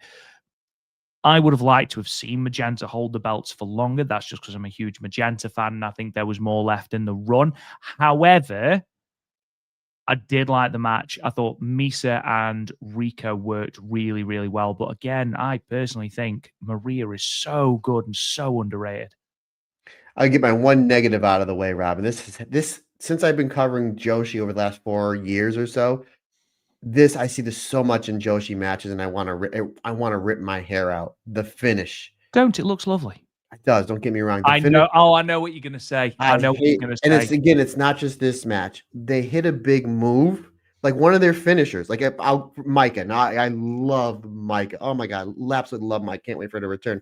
Like Micah hit the Michinoku driver, which is one of, if not her finisher, and she'll hit it, and then the person will roll right through. Not a one, not a two. They just roll right through. So not only did I not get a win here on a main move, I basically no sold it to roll it up. And that's what happened here. I'm going to Yeah. go to another example. I believe I'm almost positive the Cinderella tournament. I think it was Starlight Kid and Natsupoi. Starlight Kid hits the Black Tiger pile driver on the apron, and then Natsupoi just takes her legs and flips Starlight Kid over. I'm like, you just took Starlight Kid's finisher on the apron, and you pretty much no sold it because you just use your momentum to throw her over. I hate that, because it'd be one thing if it was a suplex or a body slam. That I get. But when it's the person's finisher, their established finisher, and then you do that, and again, in commentary, again, great job on commentary. They put over how insane the Excalibur was. I believe it was on Chiaki at the Dream Star. She hit it on Chiaki and Korakuen Hall and pinned her with it. Maybe the craziest bump in that entire Dream Star. It was a brutal move. I was like, holy jeez, it like stopped time. So she shouts out Kaoru. Yes. So she hits it here. Maria hits it here, and then Misa Matsui rolls through into the European clutch. Was a cool looking, yes, but the aspect, the psychology of it, you just no sold it. What I would have done is I would have had Maria hit it. She goes for the cover on Misa. 1, 2, have Chiaki come in with they were sliding clothesline or a sliding lariat. Thus, the momentum then pulls Misa over into the European clutch. But I see that all the time, and I've only seen it in Joshi. I've never seen like anybody else do it. I'm like, oh my god, why? Like, you're no selling the finish. Yeah, protect the finish. That's my only negative. Let's go to the positive. This may be the greatest Twin Star champion match I've seen in Marigold. It was a great match. Yeah, this was so good. Magenta was unbelievable here. They were so great at this. So good. They pulled stuff from like the Rockers meets the Rock and Roll Express meets the Brainbusters. I mean, they were doing some tag team moves that I've never seen before. I'm like, these two are absolutely fantastic, and I need to see more of Magenta as a tag team. I know they mostly team on Marvelous, and they're getting more and more Marvelous shows on Wrestle Universe. I need to really, really go and do a deep dive because I thought they were great here. Again, Misa and Chiaki, fantastic job putting these two wrestlers on pretty much every single house show over the last 5 or 6 shows. So this way the crowd's getting more acclimated with them. They're having better synchronization because reps are always going to make you better. Misa and Chiaki were absolutely fantastic here as well. Don't get me wrong. I mean, obviously they came out the winners in a great match. And even though Magenta lost, as you just pointed out, partner, it's how you lose. They came out looking like $1 million. I was so impressed with Magenta. There was so much great stuff. Really great stuff back and forth. I loved how Misa had to use the flying knee strike not once but twice, and then the top rope double stomp, which I bid on that for a falsie. Then you have Misa hits the Misa Kawaii driver, which we don't see that enough. That's a great move. Yeah, great looking. It's basically a cross leg key crusher or cross leg star crusher. That scores a 2 count onto Maria. Then Rico comes in and she hits basically a line salt onto both Misa and Chiaki. So beautiful. It's honestly, she does it so picturesque, and she does it so effortlessly as well.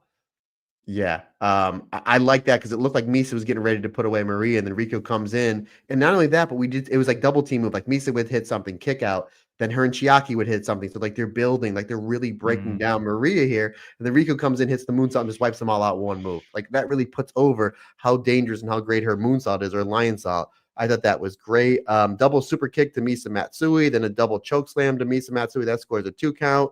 Misa then comes back with that big sliding Neve, that scored her 2 count, and then Maria hits the Excalibur, but Misa rolls through into the European clutch, which we see Misa win a lot of matches with, even before the heel turn. Great match. Again, despite what I said about the finish, again, that's just, and I explained why I didn't like. I'm not the type of person. I knew you'd hate it. I knew you'd hate it as well. I'm not the type of person like, well, I didn't like this. Well, why? I can explain why. Protect the finish. But I loved how this match built up. This was great. 4.25 stars. Excellent. I was completely blown away just how great this match was. And again, we know Misa's next level, Magenta's next level, and Chiaki's constantly getting better. She's come a long way over the last year and change. Chiaki was fantastic. She offered something different in this match because Rico and Maria, they're kind of like the flat, and Misa Matsui as well. They're more of the flashier, high-speed junior style wrestlers, where Chiaki was kind of a hammer here, and she really, really stood out. Again, I thought this was absolutely terrific. Great stuff. Again, 4.25 stars for me. The Saya heel turn has been brought up in the chat, which makes me laugh. Did I say anything about the Saya heel turn? Are they just talking about it? Andy Zach said, when Uncle MT has something negative to say, he really means it. And fair play to you. I will say you did back it up with evidence, but then Hendrix has just put, this is probably the second time I've seen the MT switch flip. The first time was, of course, the Saya heel turn. I wasn't nowhere near as I'm just saying in general. It wasn't just this match. I'm just saying I see it so much, and I was like, no, protect the finish. And again, I'm not the type of person to say, yeah, you're protect. Again, if it's on a body slam or something like that, I get, but like that's the move you've seen people win matches with. And the fact they reference it on commentary and then it gets hit again, Rob, it could have been so simple. She goes for the cover, Chiaki comes in with a sliding drop kick and then rolls through. Use the momentum to roll through. So again, 4.25 stars. I thought the match was absolutely brilliant. And I thought the finish looked cool, but again, it was basically how they kind of did not protect the finish. And again, it just happens so much in Joshi. Let's just protect the finishes. Make it mean something. Make it mean something. I didn't flip a switch. I'm happy. Look at this. Look at that smile. Look at that $1 million smile. Just 4 less teeth over here with my wisdom teeth taken out. Absolutely, yeah. I knew something was going to happen with the Excalibur simply because they brought it up on commentary and it had made its way into the pre-match vignette as well. I completely understand where you're coming from with that. It does, especially as she pinned her tag team partner with it. And I sort of understand that. Okay, you used it on my tag team partner. We're going to sort of bake it into the finish here because I'm going to reverse it. I think the fact that it was all one smooth, it was almost too perfect. The move got hit and Misa immediately rolls through into the European clutch.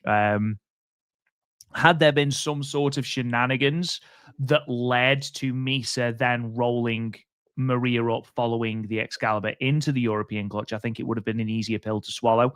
I think, if anything, Misa did it too smoothly. So there was no selling. Yeah, I think that you could have almost, have shown Misa being able to sort of protect herself from the move and then hit the European clutch. But I know that's quite difficult to do, especially if you are doing it in front of a large audience, like obviously Marigold were here. It's a shame because, again, I think it's a very, very good match, a really good match. I gave it 3.75 stars. Cage match, not so complimentary, 6.8. So roughly, if we're again just under a 3.5 star rating, perhaps they were. I loved it. I love it. Again, 4.25 stars. I was blown away, especially with, like I said, Magenta. Oh my god, so good. I want to see them in Red Energy. That's a match I want to see. You are a slut for tag team wrestling, though, to be fair. Real quick, buddy. I mean, we're going to cover on Talk Joshi. Cheap plug to Talk Joshi. Did you see Bob Momo Banana versus Red Energy from the Sendai Girls show last week? No, I didn't even know that was happening. That's how out of touch I am with other Joshi. Yeah, I mean, the whole show was good because they had the semifinals of the Jaja Uma tournament. I'm glad I said that right. It's the Jaja Banks tournament. Absolutely nailed that, by the way, bro. Well done. But dude, if you have 20 minutes, take the time. Watch it. The whole show's good, but go and watch the main event of Bob Momo Banana versus Awada and Miyuki Takase, Red Energy. It is so worth your time. Anywho, and real quick, buddy, obviously Riko Kawada may or may not be the Great Muda's daughter. Never been proven. Never been proven. However, it was supposed to be her versus Mia Momomo. I did see I this, was so heartbroken. She missed her in the match. Never happened. However, they made up with this when they gave us Spark Rush versus Senka and Sarah Yamaoka. So I was like, all right, I got it. I got it. But I was like, oh man, I can't wait for this match. She gets missed, and then Mia Momoa doesn't come back the rest of the match. I was like, come on. I hope it's not the last time we see Magenta in Marigold, because again, both of them are so ridiculously talented. Obviously, we got Maria in the Dream Star, unfortunately, because of Senka's injury, which obviously you never want to be the replacement for someone for an injury. And obviously, our thoughts and obviously our prayers were with Senka because it was a really nasty bout of pneumonia, I think. But Maria, I think, took the ball and did really, really well with that. In my opinion, again, this could just be my opinion. I think she is the most underrated, the more underrated of the two. Rico is so effortlessly athletic, though, and I don't know whether that is just because she's got a dance background and athletic background, but that Lionsaw, man, was absolutely perfect. Absolutely perfect. And again, I felt like I would have liked to have seen more Magenta defenses. And again, that's the sort of issue that you have when you put belts on outsiders, because you are almost working to their schedule, because you can't necessarily book them if they're already being booked on a Marvelous show or they're already being booked on a Sendai Girls show. And I think I would have loved to have seen them in matches with the likes of a Zillion Flora, with the likes of a Tokyo, not Tokyo Reiwa Towers, that's Stardom, with the Twin Towers. I would have loved to have seen more matches with Magenta. So fingers crossed we do see more of them. And Andy Zyke has just asked more of a Marvelous question, but do you think Magenta goes back to being faces soon or remains heel for the rest of the rivalry with Marigold? I can't see any reason they would want to go back to being baby faces. At the moment, I think they're absolutely killing it as heels. I don't think they need to change back. They're great as baby faces as well, to be fair, but especially at the moment, I feel like they're getting a lot more of a buzz as heels. And I think once that buzz dies down, then maybe turn them back to baby faces. But at the moment, I feel like they're doing tremendous work as heels, and especially when they are the de facto heels as the invading force. I think it suits them perfectly as heels. And yeah, they really have lived this gimmick. I mean, fair play to Rico. I imagine it's a wig, if it is true that she is the Great Mutta's daughter, because she's dyeing her hair every other day at this rate. Yeah, she's like Starlight Kid at this point. Yeah, absolutely, she is. Just to piggyback on what you said, yeah, I think they remain heels just because right now they're really hot as heels. And again, you can, very much like Roddy Piper would always say, if you're a way to double your run is once you start dying down as a babyface, turn heel. Once you start dying down as a heel, turn back to babyface. Double your run, but don't wait until the flame is out. Make sure there's still a little bit of fire there. So this way people would want to see it brought back. Not only that, but them as heels. You have Takumi Roha in Marvelous. Obviously, she's the ace. She teams up a lot with Suri. We've seen Suri in Marvelous before. So if you're going to do a Spark Rush versus a Magenta is obviously going to be your heels because everybody loves Suri outside of Stardom, and everybody loves Takumi Roha. Not only that, but Miyamoto is kind of your second ace. She teams up with Yurika Oka as part of Bob Bob Momo Banana. Nobody's booing them. So I think you kind of have to keep them as your big heel tag team. And again, once it starts dying out, then you can switch back to babyface. And says, fair enough. Maybe we'll at least get the return of the eyebrows. Fingers crossed. That lack of eyebrows is really disconcerting. I never noticed it. Now I'm never going to be able to. Oh, mate, how have you never noticed? Because I pay attention to great wrestling. That's why I have focus. That's why I didn't notice. That's why I didn't notice that person dressed up as Hummingbird in the front row. I didn't notice. No, I didn't notice that. Honestly, it's all I can look at, especially on Rico. I don't know why. It's just really, really obvious. It's proper like, whoa. But I know that there's apparently there is a style that sort of make your eyebrows transparent. I know nothing about fashion like whatsoever. Give me a hoodie and a wrestling shirt. That's literally my style. Rob, my fashion's so bad. Amber has to dress me. We were getting ready for church yesterday, and she's like, "It's a little colder out." She used to wear a heavier shirt, and I said, "Well, give me a shirt that's gonna make me look good." She goes, "None of these cover your face." I said, "That's my wife, my beautiful wife." So then I go to work on my side job, and I go to tell the girl I work with, who's a sweetheart, and my daughter's there as well. And they're like, "Oh my God, that's right. Yeah, none of those cover." I said, "No." I'm like, Rodney Dangerfield, no respect. But Hendricks did say, respect. I think it was Hendricks said that my smile lights up northeastern Pennsylvania. Thanks, buddy. Thanks. At least I get some love there. My wife and daughter. How dare you? Honestly, I would put your wife in the ring with anyone to have a promo battle. Like CM Punk, CM who? I'd love it. She'd absolutely tear him apart. It'd be great. Moving on then, we obviously had Seri Yamaoka versus Chihiro Hashimoto. This was fantastic. It was so different to anything else on the card because it was all about that shoot grappling style. And they made it really captivating as well. And what I thought was going to happen was that Chihiro Hashimoto was basically going to flatten Seri Yamaoka for most of this match. And though that was sort of how it panned out, Seri Yamaoka showcased some absolutely.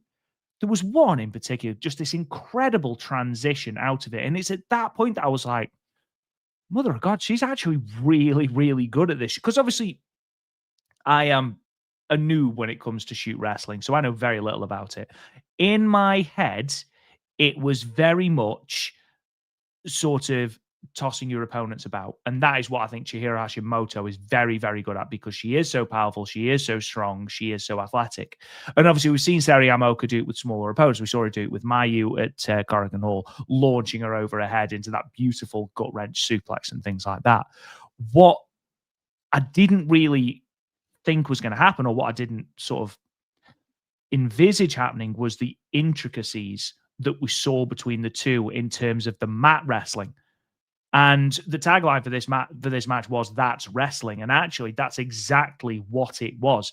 It was a beautiful sort of encapsulation of what shoot wrestling is, but without it being overly complicated and therefore losing the audience. They made it captivating. They made it interesting. And actually, far from Chihiro Hashimoto just squashing Seri Yamaoka, we highlighted that Seri Yamaoka is an exceptional shoot wrestling talent. It's just that Chihiro Hashimoto is better. And that's ultimately the story here. There was no shame from Seri losing. Like, there was some moments, like Ryan says here, Seri was great with the ankle picks and the wrist control. That ankle pick was absolutely beautiful. And that's what I mean. Everything was so seamless, was done so beautifully. And it was at that moment that I thought, my God, she is so super talented. We know that she got silver, I believe, in some sort of wrestling competition. Forgive me for not knowing the actual name of it, but I know that she is a very, very established shoot wrestler. And we've seen that more or less in her time with Marigold in the form of suplexes, and her ability to deadlift opponents bigger than her into suplexes, Utami, Mirai, for example. But this was the first match where I'd seen the technical mat wrestling and it done so well. And again, he is 18. I thought this was fantastic. This match was completely different to everything else on the card, and I think it stands out and it shines because of that. Yeah, exactly. This was completely different. You hit a lot of points right on the head, partner. Like, this was a shoot style match, but didn't have like that UWF Josh Barnett blood sport tag behind it, because that's an acquired taste. And some people like, ooh, maybe the rules can get a little overcomplicated for me with that style. Again, I absolutely love that style, but this was a shoot style match with professional wrestling rules. And Rob, to the shock of pretty much everybody, remember the under over on double leg takedowns and German suplexes? It was one. Yes. Not Was one. it really? Rob, not one double leg takedown got finished, like completed, when there was one German suplex, Hashimoto to Seri. So we were like, wow, we thought there was going to be some launching. This is mostly set on the mat. Again, Hashimoto with the ankle picks, the top control. Seri does a great stop where she does a switch out to sit out and then peels off Hashimoto's arm, and then she uses Hashimoto's own body weight against her and then gets top right there. I thought that was great. There was some great catch jiu-jitsu, judo, amateur wrestling in this match. Again, completely different from anything else we'd want to see. Just some really, really great stuff. Seri tries to do her style, and Hashimoto, it's not working. And if you remember, when this match got set up at Sendai Girls, Seri came in, tried to double leg Hashimoto after Hashimoto had a match and just stuffs her. And that's what happens here. Again, Seri is a great amateur wrestler, but Chihiro Hashimoto has more experience, and she's a great, not only amateur wrestler, but pro wrestler. So she understands the way to counter certain things. It gets to a point where Seri's having next little bit of success on the shoot style wrestling, and then she goes to that new kind of high flying style she kind of adopted on the Mirai gauntlet where she did that springboard dropkick out of nowhere. So Beautiful, yeah. she goes to that. She starts using a little bit of the new tricks where catches Chihiro Hashimoto off guard. Eventually, though, it's Chihiro Hashimoto hitting a huge gut wrench suplex.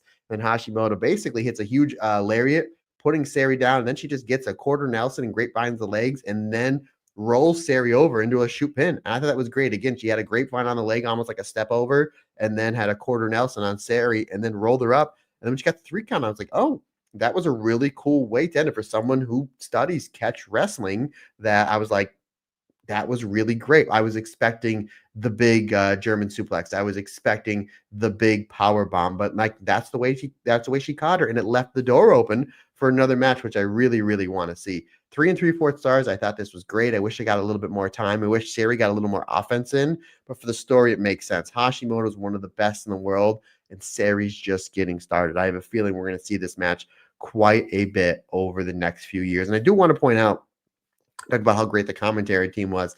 Do want to point out how Tom Fain did say that Chihiro Hashimoto's German suplex should be the logo for German suplex, very much like Jerry West is the logo for the NBA, which is funny because I was just telling we were watching Jeopardy the other day, which my wife does really good at Jeopardy and Wheel of Fortune, by the way. Like, it's just insane how great she is at Wheel of Fortune. But I got a Scorpion King answer right.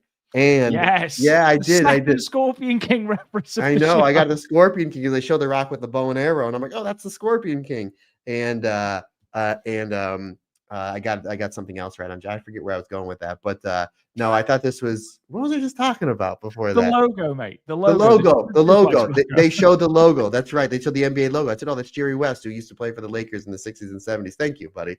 Thank you. Like I said, I'm running about 5 hours of sleep, folks, in the last 2 days, so you got to bear with me. I'm still all smiles. But yeah, I thought that was a really cool thing from Tom. Was like, yeah, Jerry West is the NBA logo. Chihiro Hashimoto, her German should be the German logo forever with that Albright style. Again, 3 3/4 stars, great stuff. This is another one I really hope that they run back with more time because styles make fights, and these two made a great fight.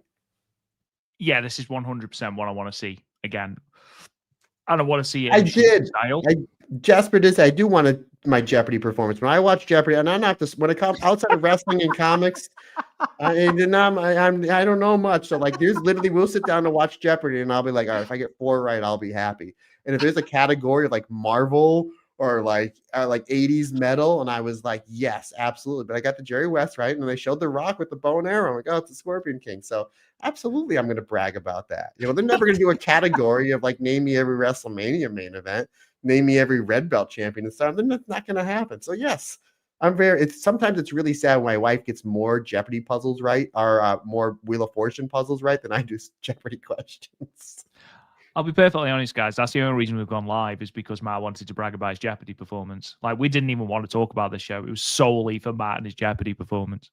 Yeah, I can't wait to see this again. And, you know, me talking about the intricacies in the mat wrestling doesn't take away from the fact that when Chihiro Hashimoto did it, that Albright and set Seri Yamaoka basically into next week, it was so good, but it felt so earned from what they'd done.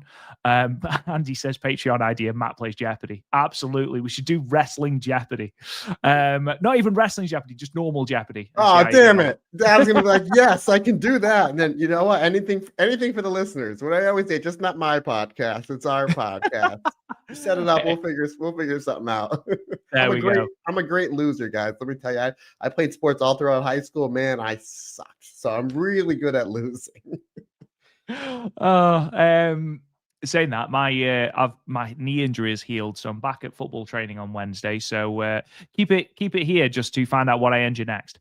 Yeah, I can't wait to see this happen again. I think the rise of Seri coming through and legitimately challenging Chihiro Hashimoto in a match, because again, there were moments where Seri had control of the match, but it did very much feel like, someone said in the chat, it did very much feel like Chihiro Hashimoto was almost riding Seri out and waiting for her almost to tire herself out. And then again, I don't know if that pin has a specific name, but it looked so cool, because even if Seri did want to kick out, there was no way she was kicking out because her legs were grapevine.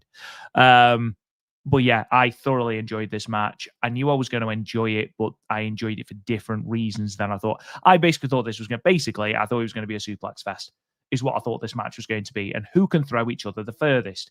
But actually, I enjoyed a lot more of this because we went to Bloodsport in Vegas, didn't we? And I know that is very much your bag, your vibe. It's not for me. No. It's good, don't get me wrong, and I'll always be very impressed, but it doesn't hold my attention. The sort of shoot style wrestling doesn't, and I've said that before. However, this it felt completely different, even though it was still the same sort of thing. It was still that shoot wrestling. It felt very different, and I think that's why I enjoyed it so much. Maybe as well because I had more of an investment in Seri. But yeah, I enjoyed this, and I enjoyed the fact that they were able to make this concept very compelling for the audience. 7.67 on Cage Match, this one, Matt. So I also gave it 3 3/4. So yeah, roughly the same as what we gave it. I have, by the way, just put something else on the poll for the chat. What was the best match on the show for you guys? Got a feeling I know what's going to win, but I'm just intrigued to know what the breakdown is in terms of other matches. So yes, absolutely. Moving on to this was fantastic. This was absolutely tremendous. So Mai Sakurai versus Victoria Yuzuki for the title. First of all, both women enter the ring, and there is a very palpable vibe change from what we've just seen. We've just seen two very, very accomplished amateur wrestlers have a very, very good amateur wrestling match. The vibe changed entirely when Victoria Yuzuki came out. And we have talked about this before, Matt. We've talked about Victoria Yuzuki being the embodiment of passion, ironically, when you consider Nanae and Seri. But in terms of her focus, and this was something that Rossi said on the interview that we did with him. Yes, I am going to keep plugging that. Victoria Yuzuki has this inane ability to basically focus on one goal and not let anything else sort of bother her. And her focus this year on this title was brilliant. That we said before that the lead up to this title match, in my opinion, especially on the house show circuit, was a lot better than the build for the red belt title. And that's not a knock on the build for the world title. It's just the fact that these two basically just upped it week after week after week. And I think a lot of that is to do with Victoria Yuzuki being so intense that Mai Sakurai had no choice but to bring it to the level of Victoria Yuzuki. Then, of course, you get to the match. And the match, I knew what we were going to get from Yuzuki. And then Mai Sakurai spent about 10 minutes of this match teaching that girl a lesson. And it was very, very clear that the Julia came out of Mai Sakurai during parts of this match, to the point where she split her chin open. She launched her into the chairs. And I'm not talking about you hate little, let's guide you towards you. Absolutely launched her. At one point, I think Victoria Yuzuki was in about row 30 from the way Mai Sakurai launched her into it. But just there was I can't say enough good things about this match. This was my second favorite match of the show. No prizes for guessing what my favorite was. But I absolutely always Megaton. Hashtag love for Megaton. But this was just absolutely phenomenal. I actually do think the right person won. I did predict that Victoria Yuzuki would win. But I thoroughly enjoyed this match. I mean, it went 20 minutes, didn't feel like it at all. These two women. And you know what? Yes, Victoria Yuzuki is now champion. Can we just take a moment and appreciate what Mai Sakurai has done for this belt? And also just the development in Mai Sakurai. Mai Sakurai has been absolutely phenomenal. 296 days as champion, 6 successful title defenses, and every single one she has put on a great match. Often against inexperienced Marigold competitors. Irina Yamanaka, Chan Yota, Nagisa Nozaki less so, but then Chika Goto, for example. And Mai Sakurai has put on brilliant matches. And also, it has improved her. We talked about, and again, this is going to be a really odd comparison, but I talked about Hina and the Future Stardom Championship and how that belt upped her confidence level to a point where now I can see her challenging for different belts and it being not a problem. And that's very much what I feel about Mai Sakurai and the Untitle. It's elevated her to such an extent now that she's done what she can with this belt. It's now time to put her in that red belt picture where, okay, she might not win it, but she belongs in that main event scene. Victoria Yuzuki, this is the start of her career, and what a start it's been. This match, phenomenal for me. 4.5 stars. I absolutely adored this match. Yuzuki is everything I love about young Marigold. Determined, intense, passionate, just almost a sponge for learning. And just, again, the more she brings into her arsenal, it's very young Saya Kamatani. But whereas Saya Kamatani, for a good portion of that first couple of years, was just, oh, look at the athleticism. Here, there's not just the athleticism. There is a fire, there is an intensity, there is stuff between the moves that makes it so incredible to watch her as a performer. Like, honestly, the sky is the limit.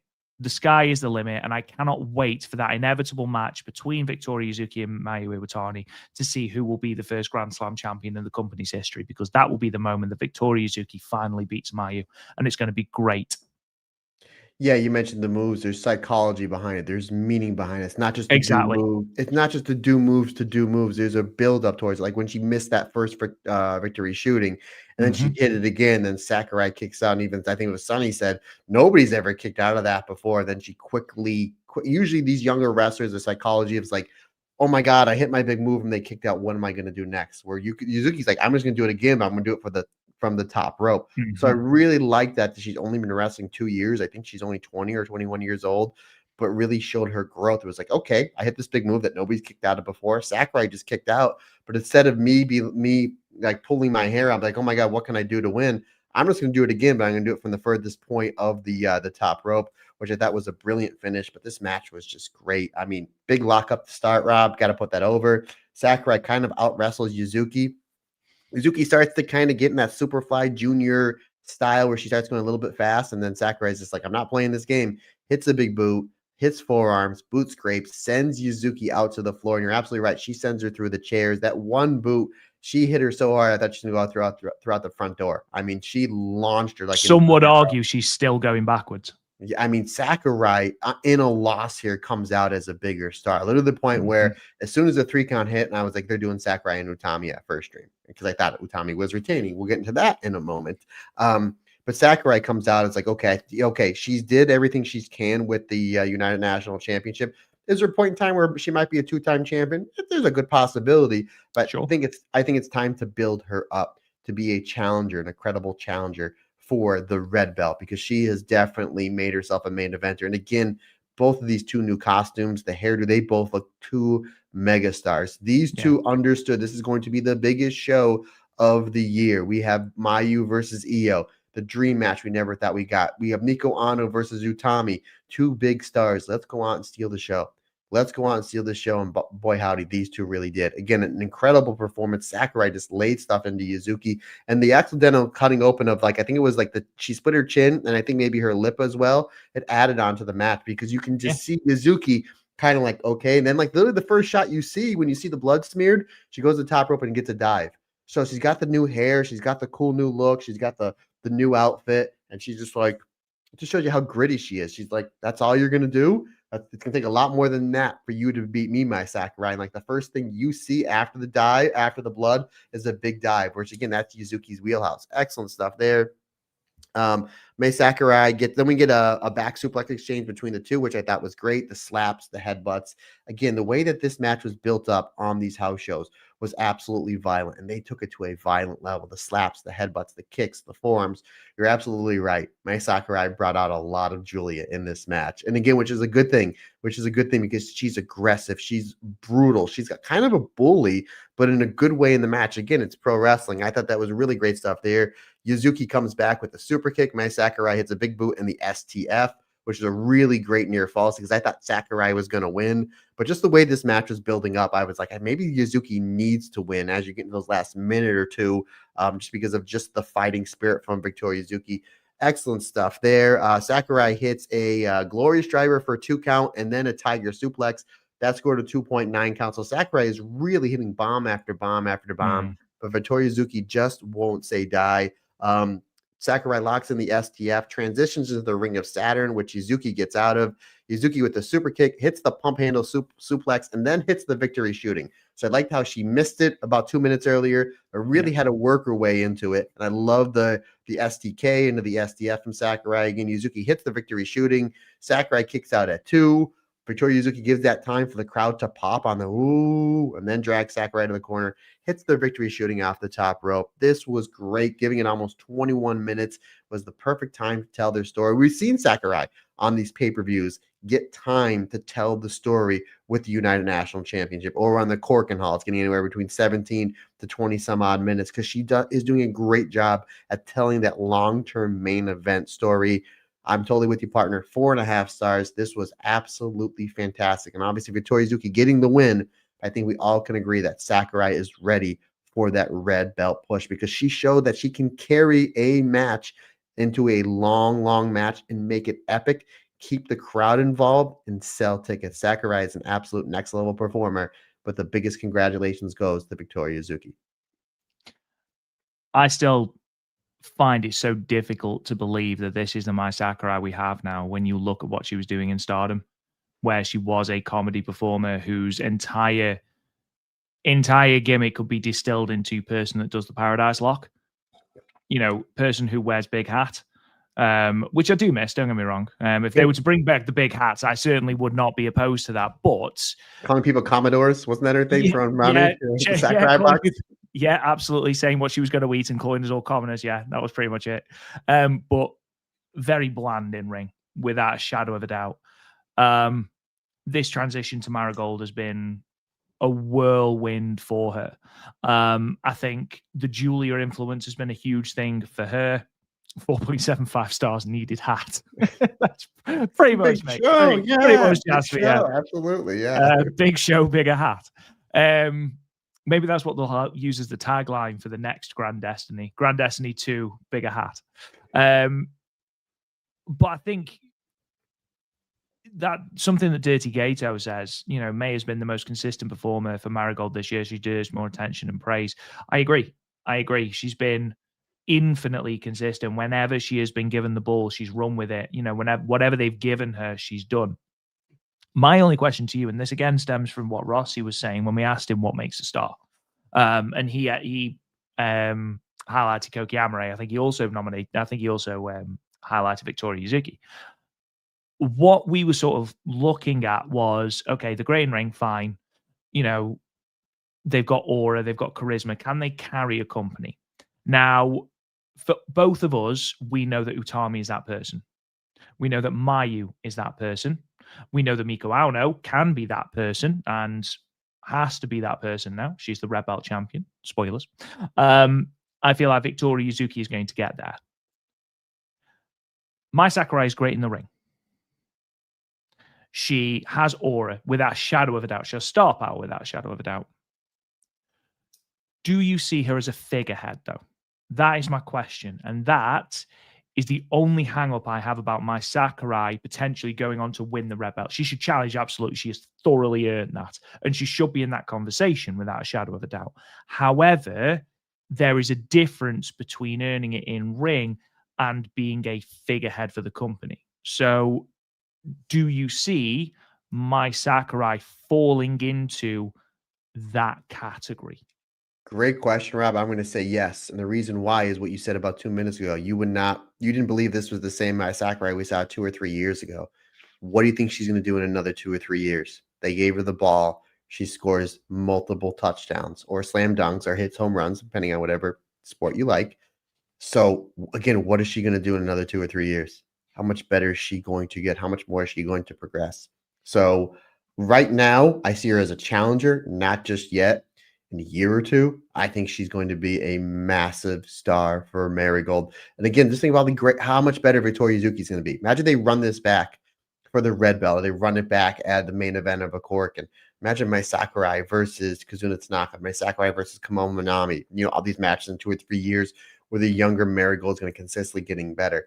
I think Sakurai is one of your big main eventers. Again, right now, I don't think she'll win the red belt. Do I think in a year or two? Again, I'm not going to count her out. Look what she's done in 2 years. Look at the styles of matches that she's put on in the fact that her best matches are the longer matches. That's so much difficult to do. It's one thing to have a great match, 7-8 minutes, but the more time you get for a match, the more time things can go wrong, but at the same time, more time things can go right. You tell a better story.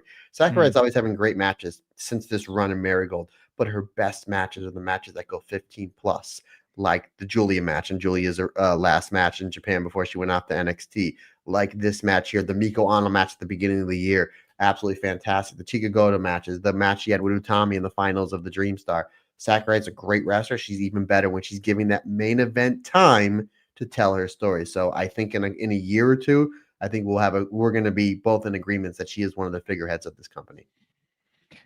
It's interesting that you say that in a year or two. She's 35. So, obviously, how long does she carry on into her career? And obviously, if you are Rossi, you are heading Marigold, are you going to be looking at Mai Sakurai and thinking, right, you're 36, 37, now's the time for you to hold the red belt? That's something, especially when you've got Victoria Yuzuki, who's 20, Kazuna Tanaka, Seria Amoku, Utami's only 27. You've got all these younger wrestlers coming through. Miku Aono has just got the red belt. She's 35. I would argue that if she loses it now, or when she does lose it, I don't think she'll get it again. It does depend how long her career will last. Will she go into a feud for the red belt? I know that Lightis says, will Mai go straight into a red belt feud, do you think? I think it would be a great V1 for Miku Aono, especially when you consider their history. And I think they could run it at First Dream, where, let's not forget, Mai Sakurai beat Miku Aono for the white belt. So I think the parallels of that would be perfect. And, those two have got great chemistry. We saw that in the Dream Star. So again, I think that's perfect. Mai's reign was great. Yeah, Mida says Mai's reign was great. I think it was. I don't think there was a single bad match in that reign. I think it's elevated her, and she's elevated the belt with it. So absolutely excellent. What did you give this match, Matt? 4.5. Same as you. 4.5. Okay, so currently on Cage Match, 8.38. So roughly about 4.25 if you're to look at it in Meltzer ratings. So yeah, excellent match. Again, I would put it as my second favorite match on the card. Right. Utami Hayashishita versus Miku Aono in what is going to be known as the aura farming match. Because both these two women came out and bloody hell, the big match feels were unbelievable. Obviously, that IYO SKY and Mayu Iwatani is following this match. So, and I know that Utami actually said, well, I want to try and make this match as memorable as possible. First thing we're going to talk about is the match itself. Then we'll talk about Utami's reign. Then we'll talk about sort of the way that this reign has ended, why this reign has ended, and sort of gauge you guys' opinion as well in the chat. Match itself was fantastic. Agreed. This is a match in Marigold that myself and you have been looking forward to for a very long time. It's one that they have done very, very well to hold off on giving us, and they didn't disappoint.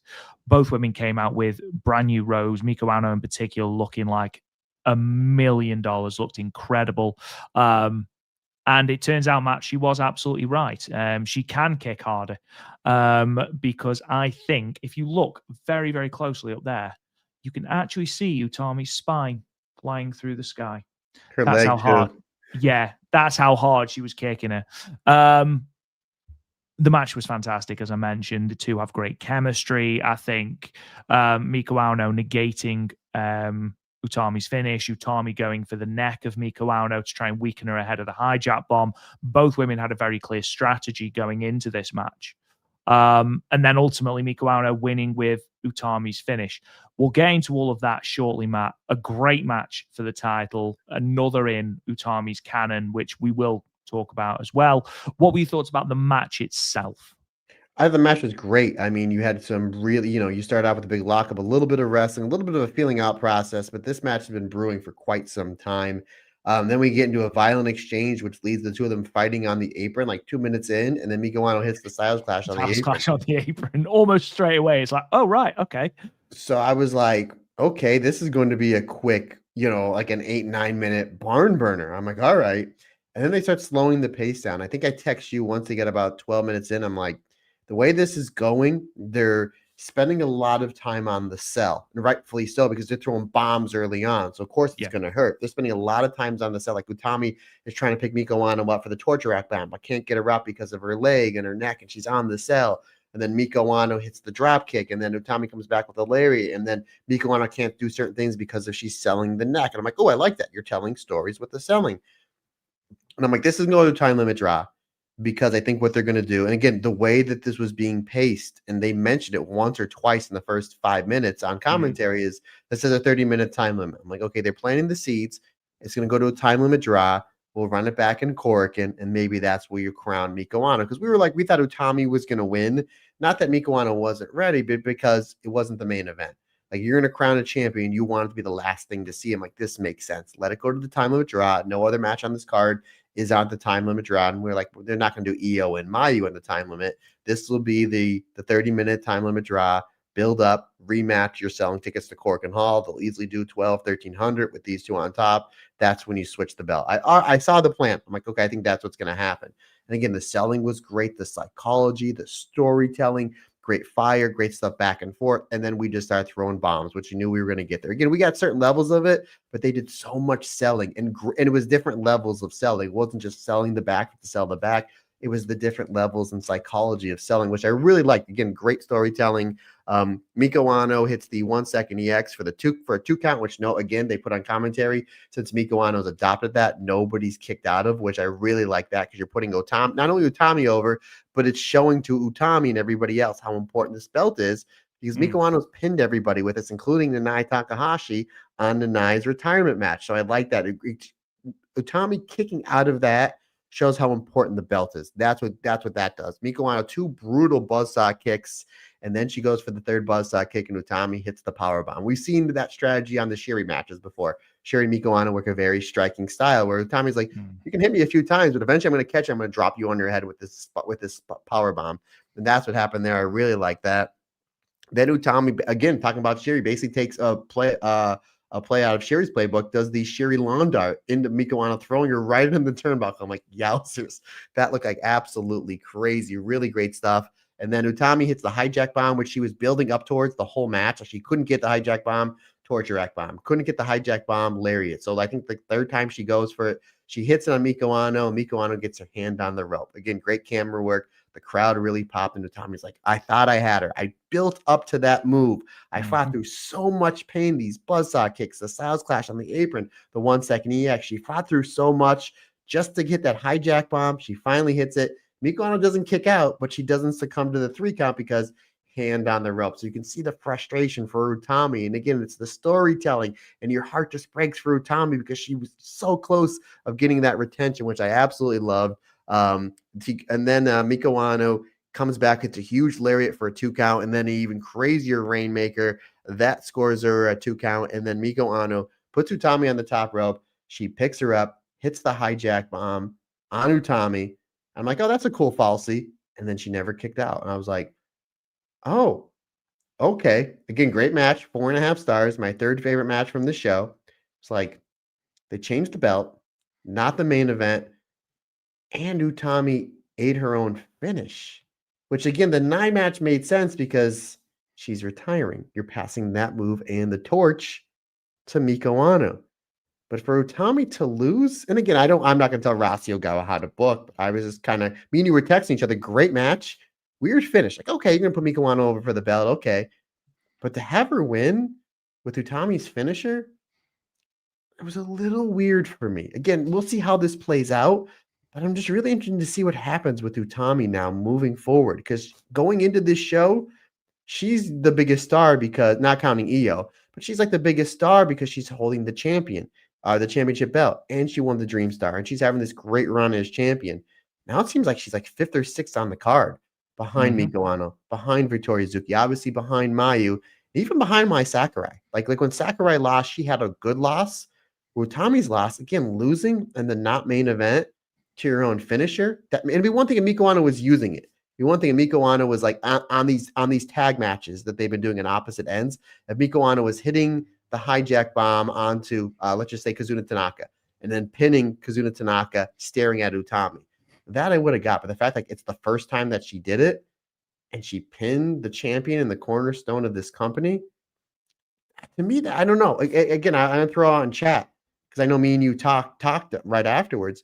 To me, that just seemed really weird. Am I an island on myself here or does anybody agree with me? I do like the fact that Kazuna Tanaka is taking hypothetical pinfalls now, even in our own bookings. Poor Kazuna Tanaka. Look, I did a poll, and the general feeling in terms of Utami's reign, 57% of you said that you would give it a B grade. Only 5% D or lower. C and both A and C will get 19% of the votes. So people seem to be sort of, yeah, it was a good reign. Could have been better. That's sort of what I get from a B grade. My thing for Utami, everyone's got to drop the belt eventually, unless you're Hulk Hogan. And Hogan's drawing a ton of money. Stop. Hogan drew so much money. For those of you that grew up in the 80s, there's a reason why he never dropped the belt. Like, I'm simply saying. He drew so much money. Why would you take that? That's like having your goalkeeper never give a goal up for 10 straight games and then you pull him for no reason just because you want to shake things up. Doesn't make sense. Continue, Rob Goodwin. You're not watching the Attitude Era at the moment, my friend. I will contest that. Anyway, you have to drop the belt. And again, I think Miku Aono deserves and has earned the chance to become red belt champion. You think there was an interview that Rossi did I think about a year ago, where he said that Miku Aono wasn't quite assertive enough to be a leader.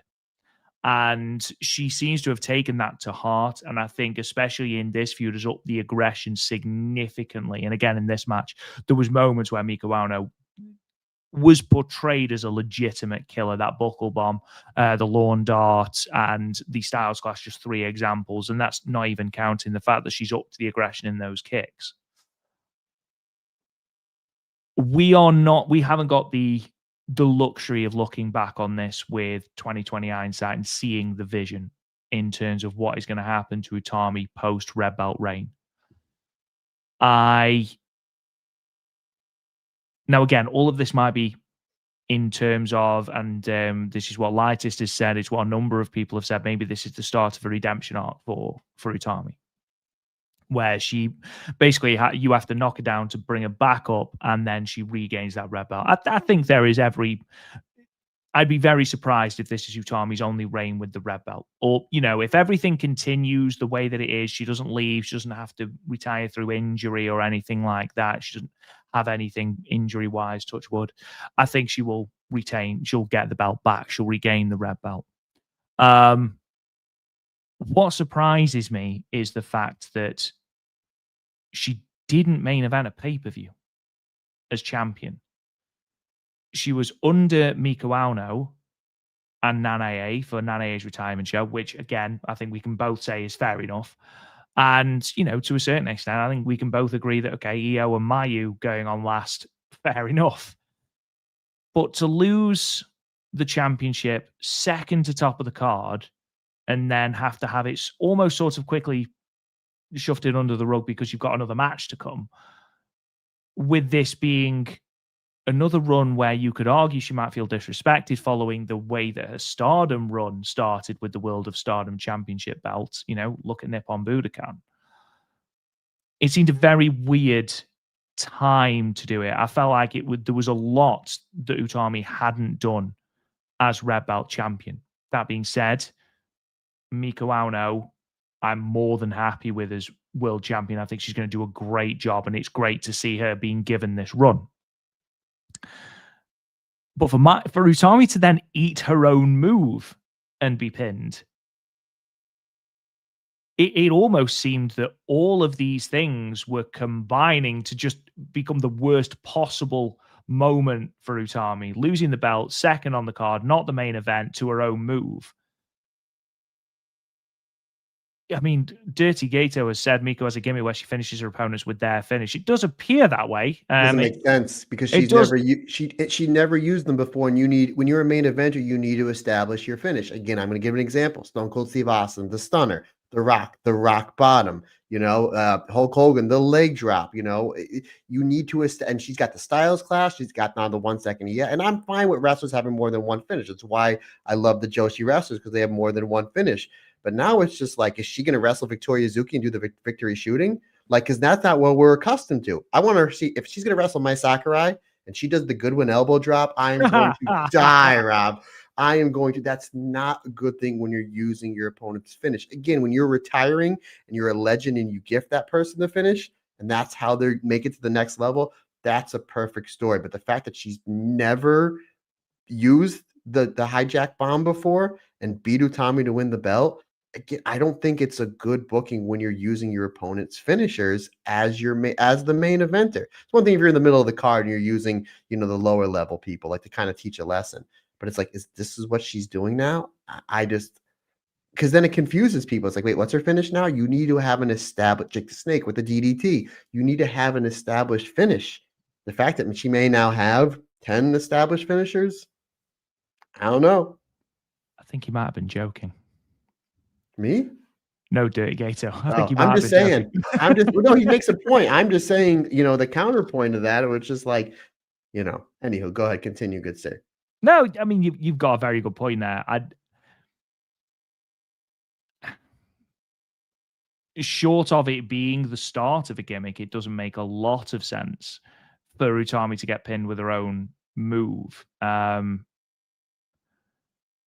It does seem a bit strange. Obviously, getting the time limit draw with Takumi Iroha, having to fight Tank in what was, a really thrown together match.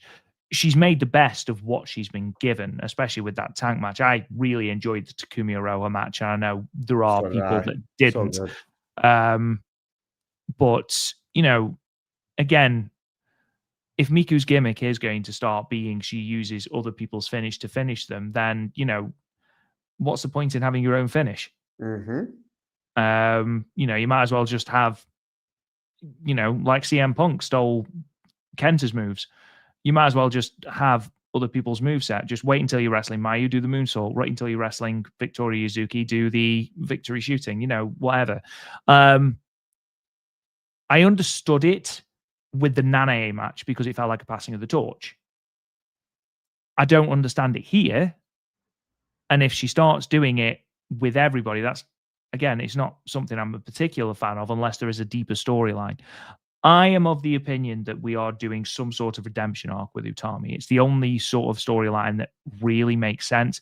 Andy Zayek said, do you think there's a chance Utami follows Mirai as a freelancer? Much different booking between the two, but Utami's reign was so-so, and Rossi has made those odd comments about her previously. Yeah, the comments were weird, especially about your top champion. They were weird comments to make. I mean, the weird comments to make about anyone, but about your top champion who you just put the belt on. Very odd, but I don't think Utami will leave, at least not soon anyway. They did in the backstage comments, she said the redemption arc starts today, or, the journey back for me starts today, or something along those lines. But yeah, it does seem very, very strange. And it did, in a way, it took away from the match a little bit because the match was really good, but the finish was so odd that I was sort of like, nobody saw it coming. I mean, I was very vocal that when Miku inherited the 1 second EX from Nanae, she should only use it as her nuclear finish. And I would have gone through and not used it in the Dream Star. I would have had her use it here and pin Utami with it. That should have been the first time she used the 1 second EX because, again, it was bequeathed to her. She'd already got the Styles Clash. She'd already got the Miku lock. She'd already got the Buzzsaw kick that had finished off plenty of people. You know, even if she just used it to win the Dream Star and then used it to win this, fine. Sure. Okay. But I know that she used it to win a really random match in the middle of the Dream Star. I think, was it Nagisa Nozaki? Yeah, it was like second to last. It was a great match, but it was like on It was a house great show. match. It was a house show. Yeah, yeah. It did feel really weird. Yeah, I wonder if there is some sort of redemption story they're going to do with Utami. And again, we don't have the luxury of looking back on this with 2020 vision in 6 months' time and actually this was a genius idea. As Chris Jericho said, people want the story now. Okay, well, let's take a step back. Let's see how Utami is going to be booked following this world title reign, because that's going to be really interesting. What if Utami gets this belt back by beating Miku Aono with her finisher? Then that's a genius story. Genius story. But if that's not the way they go, or if I would have had Miku Aono hit the hijack bomb and then the 1 second EX. But again, let's see how it plays out. We're not going to tell Rossi Ogawa. We've seen wrestlers use each other's moves. We've seen wrestlers use each other's moves all the time. I just don't want it to become a thing.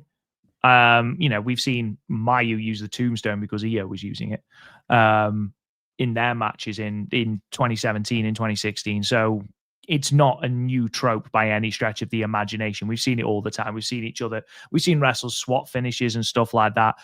To see it be the finish is a little bit odd. Yeah. And I certainly hope that it's not going to become a trope with Miku, because it doesn't make a lick of sense to me.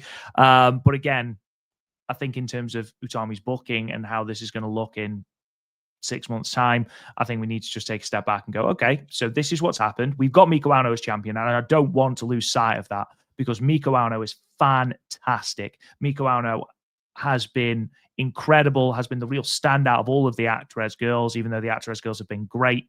Miku Aono has been the one, alongside Koki, for me, who's been really highlighted as a star in this company. So I'm happy with Miku Aono as champion. That's never been an issue to me. How Utami's dropped the belt is odd. But I'm really intrigued to see what the next chapter is. And I suppose that's good booking to a certain extent. Okay, I've seen this. What's the next chapter? And again, I am of the opinion that we are looking at some sort of redemption arc. No, I don't think she will leave. I don't think she's going to do the freelancer thing. However, I have been hilariously wrong with Marigold predictions before, so I might be wrong here.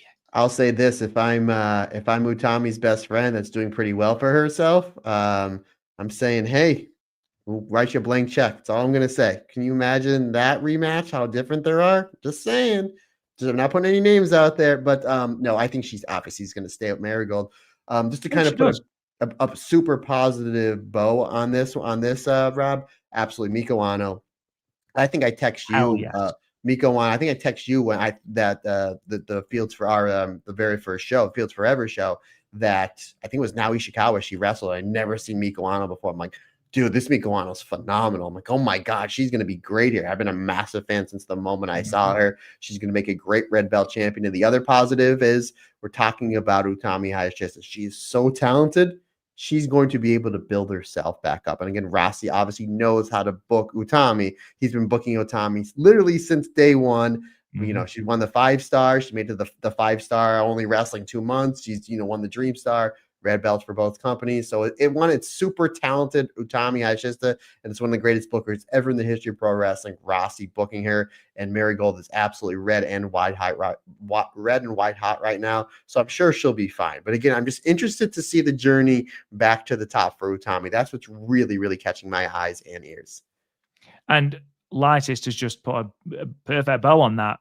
If they nail her comeback and next reign, it'll all be worth it. Absolutely spot on. Yeah. Absolutely spot on. Couldn't agree more. Again, it's that Chris Jericho line I used before. Okay, everyone wants the answer now. No one's willing to wait out the story. And do you know what?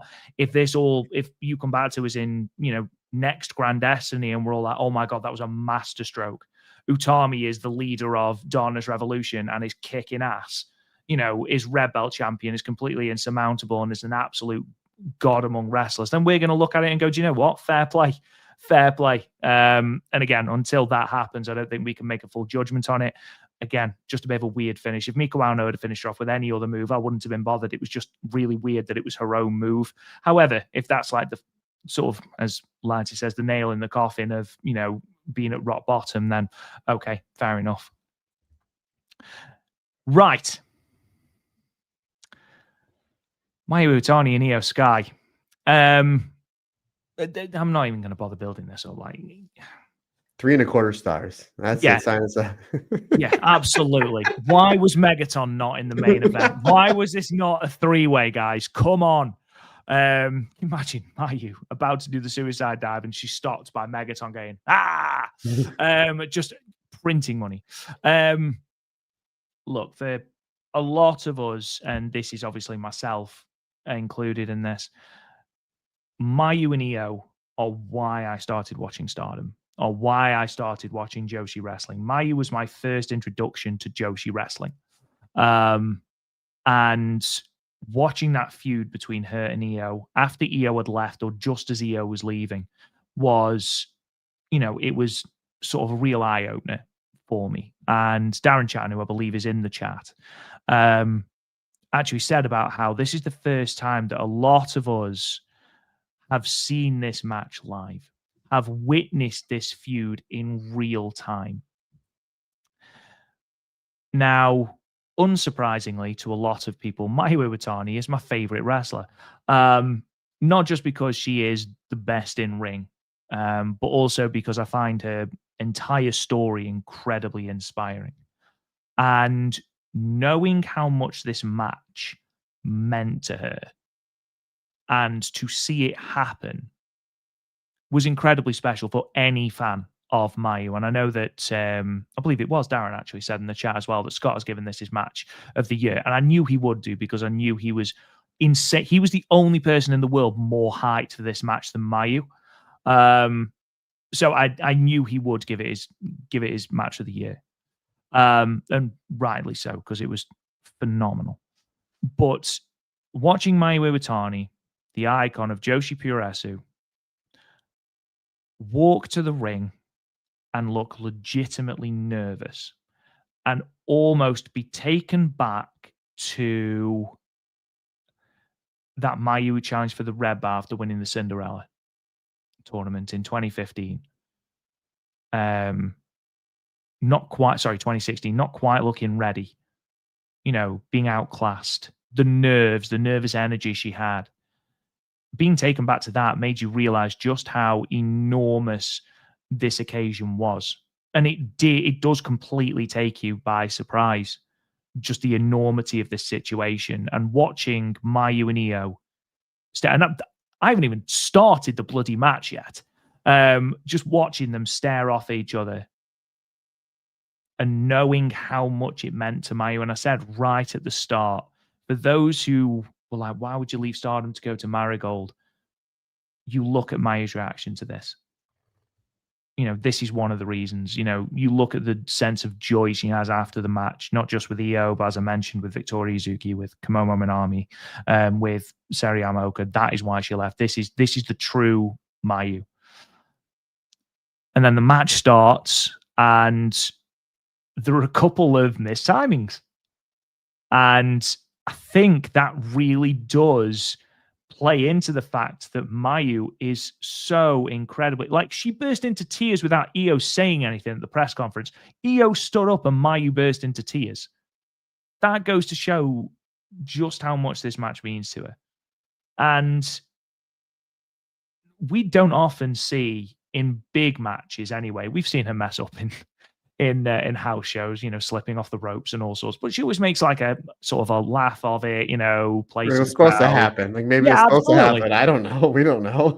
Absolutely. I have never been more sure of a baseball finding its mark than in this show. She was not messing about with this. She knew where this one was going. But then something seemed to take over. And there was that moment where IYO, and I text you actually about 5 minutes into the match, and IYO looked pissed. There was a moment where IYO looked legitimately annoyed, and I don't know whether a kick had hit her in the face because she got a massive welt under her chin, or whether it was just, I don't know what it was. But then there was that moment where IYO is pantomiming on the side of the on the floor. She just hit this suicide dive. and was basically pantomiming to the crowd, "Oh my God, I'm IYO SKY," blah, blah, blah, blah. And then Mayu clatters into her from nowhere from the suicide dive. And I'm like, we are here. Yep. This is it. Come on. And I sat up and I was ready to go. And I got Fred with me and I was like, let's go, Fred. And he meowed and he walked off because he doesn't get it because he's a cat. But it was awesome. I put my you were so great on it. I put myself in that situation. I'm like, yeah, they don't get it. They don't appreciate my overseer like us humans. Yeah. And then just the match ramped up and up and up, and we had callbacks to their Stardom matches, and we had new stuff put in there. We had IYO, who someone has absolutely hit the nail on the head. Dirty Gato. IYO's aura was like Joshi Final Boss. Absolutely. Absolutely. She felt in this match so much like an insurmountable force that Mayu could not quite get over. And whether that is emotionally or physically, couldn't quite get to that point. And it was so perfectly built up that eventually Mayu just gave out. Hit with 2 moonsaults, but not without, like, even when the tombstone pile driver went wrong, it fit into the match. And there was so much about this match that I absolutely adored that even halfway through it, I was like, this is my match of the year. And this is 5 stars. For me, a 5-star match is something that makes you feel something. Like the Victoria Yuzuki match and my Sakurai match was a great match, fantastic match, 4.5 stars, incredible match. This match hit me in the feels. I was emotionally invested in this match. I was emotionally invested in both women. And they could have gone out there and dropped an absolute clanger. And I still would have given it 4 stars because the emotion going into it. But these two absolutely nailed it. Absolutely nailed it. This right here is what Joshi wrestling is. This is why I love this style of wrestling. This is why I stop up till 2:30, 3 o'clock in the morning writing notes for the podcast. This is why I spend almost every waking hour doing the podcast, because matches like this, because of women like Mayu Iwatani and IYO SKY, because when they come together on those very, very rare occasions, we get an absolute masterpiece of wrestling. And genuinely, the Dream Destiny didn't do this justice, because this really did feel like the culmination of everything these two wrestlers have been through.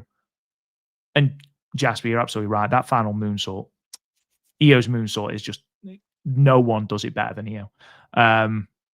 Incredible match. Honestly, absolutely incredible.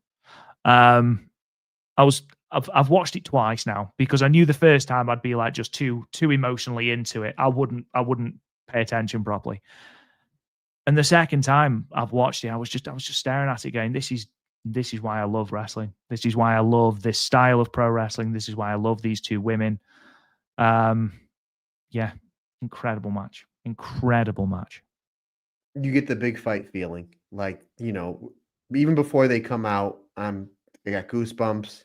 I'm like super, super excited because we never thought we would see this live. And I did the night before I watched, or the Friday before, 2 days before, I actually watched the trilogy in order.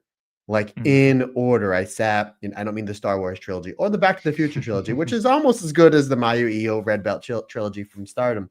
But I watched it in order, and I'm glad I did because I got refamiliarized with a lot of the callbacks. The body slam on the apron, IYO flipping out of the top rope dragon suplex and landing onto her feet, IYO going for the 1 moonsault, Mayu grabbing her leg, the tombstone reversals. IYO, if you remember the first match, the first red belt match back in May of 2016, IYO only needed 1 moonsault to beat Mayu. But the one at year-end climax 2016, which I believe, partner, me and you probably still have as our number 1 all-time female match, ever. Yeah, she needed the 2 moonsaults. So I liked it how she did. She did not only did the 2, but she hit the 1, and then she went and prayed, like, thank you for this opportunity, and hit it again on Mayu. I mean, 27 minutes, you got pure IYO SKY, IYO SKY on an absolute another level. But I like how it was almost her WWE style that almost cost her in the beginning, because you're right, she hits the suicide dive early on in the match, and she's blowing Mayu out of the water the first 2 or 3 minutes, and then she goes and panders to the crowd does the gimmick, and by the time she turns around, there's the missile. That's Mayu. And then it's like, he was like, oh, I can't be playing around here. This isn't Liv Morgan. All due respect to Liv Morgan. This is Mayu freaking Iwatani. And then we get in the ring, and you're right. There's some welts on Io from the forearms, the kicks. I mean, there is nothing held back here. These two are absolutely great. Just some really great stuff here. And then Mayu just pouring it on with the suplexes and the Snapdragon suplex. And Io coming back, which she hits the springboard Joshi dropkick into the 619, back into the springboard Joshi dropkick. Again, patented IYO SKY Joshi style wrestling. Excellent stuff there. Eventually the match goes Io hits the bullet train, and again another callback is the locomotion German suplex. Another callback is the straight jacket. Like, she has her up for the straight jacket, then spins Mayu around like 360 and then drops her. Again, there's all these callbacks to those matches that they had back in 2016, back in 2017. Just so much really, really great stuff. Didn't know which way it was going to go. Mayu hits the super kick, hits the Fubuki Rana. Dare I say, Io has took that even worse than Momo took. And Momo usually knows how to take like Mayu's moves. Like, Io properly sold that. Probably make sure she took it on the back of her head safely, though. And then Io kicks out. It looked incredible. It was so beautifully done, wasn't it? To the point that I bid on it as a falsie. 3,500 people bid on it as a falsie. And again, Sonny, who's on, and I'll do respect to Stu and Tom, who were great. Sonny has seen all these matches. Sonny's lived it. Yes, he has lived it. The fact that when Io kicked out of that reverse poison Rana, I believe she calls it the Fubuki Rana, Sonny's big gasp made it so much more, because, yeah, you're absolutely right. Nobody else in that building, with the exception of Rossi Ogawa, has lived that other than Sonny. So to me, knowing that history, like, really added so much more, which I thought was just great. Action stuff. Mayu hits the super kick, like I said, for Buki Rana. Io then hits, and then Io hits the dragon suplex, again, taking a page out of Mayu's book. That opens up the door for the tombstone, which again, Io was trying to get early on in the match, but Mayu reversed and hit the tombstone on her. Hits the tombstone, 2 moonsaults for the finish, 5 stars. Just an absolute phenomenal next level match. Like, it's something like we expected this to be 5. Like, we knew it's going to be a 5-star match because it's Io, it's Mayu, probably the 2 greatest women's wrestlers of all time. With all due respect to Akira Hokuto, Manami Toyota, Bull Nakano, Aja Kong. Again, it's subjective, but in my opinion, the 2 best, still in the prime. The fact that we got this on this level, this was great. And usually when these shows are over, because usually when they're over, I usually shut everything down, and then I either go to the gym, or if I have to go to work or church, or I'm a busy person, folks. It's like, I'm going to stay and watch this post-match. I'm going to stay and watch this post-match. I'm so glad I did, because there was so much love. And not only that, Rob, and we made mention about how if you're going to crown Miku Aono as champion, you should have done it as the final thing to see. This was genius. Whoever's idea it was to bring Victoria Zuki and Miku Aono in the ring for that picture with Mayu and Io, it's like, oh my God, it was the simplest thing to make that even more important. So it was like, you had Io congratulating and hugging Miku Aono and Victoria Zuki. So it's basically Io giving basically the rub to those 2 fantastic wrestlers at the end. And then everybody leaves, and it's just Io in there. And I don't know if you've seen this, Rob. Do you see when Io went to go leave? It was just everybody else is gone.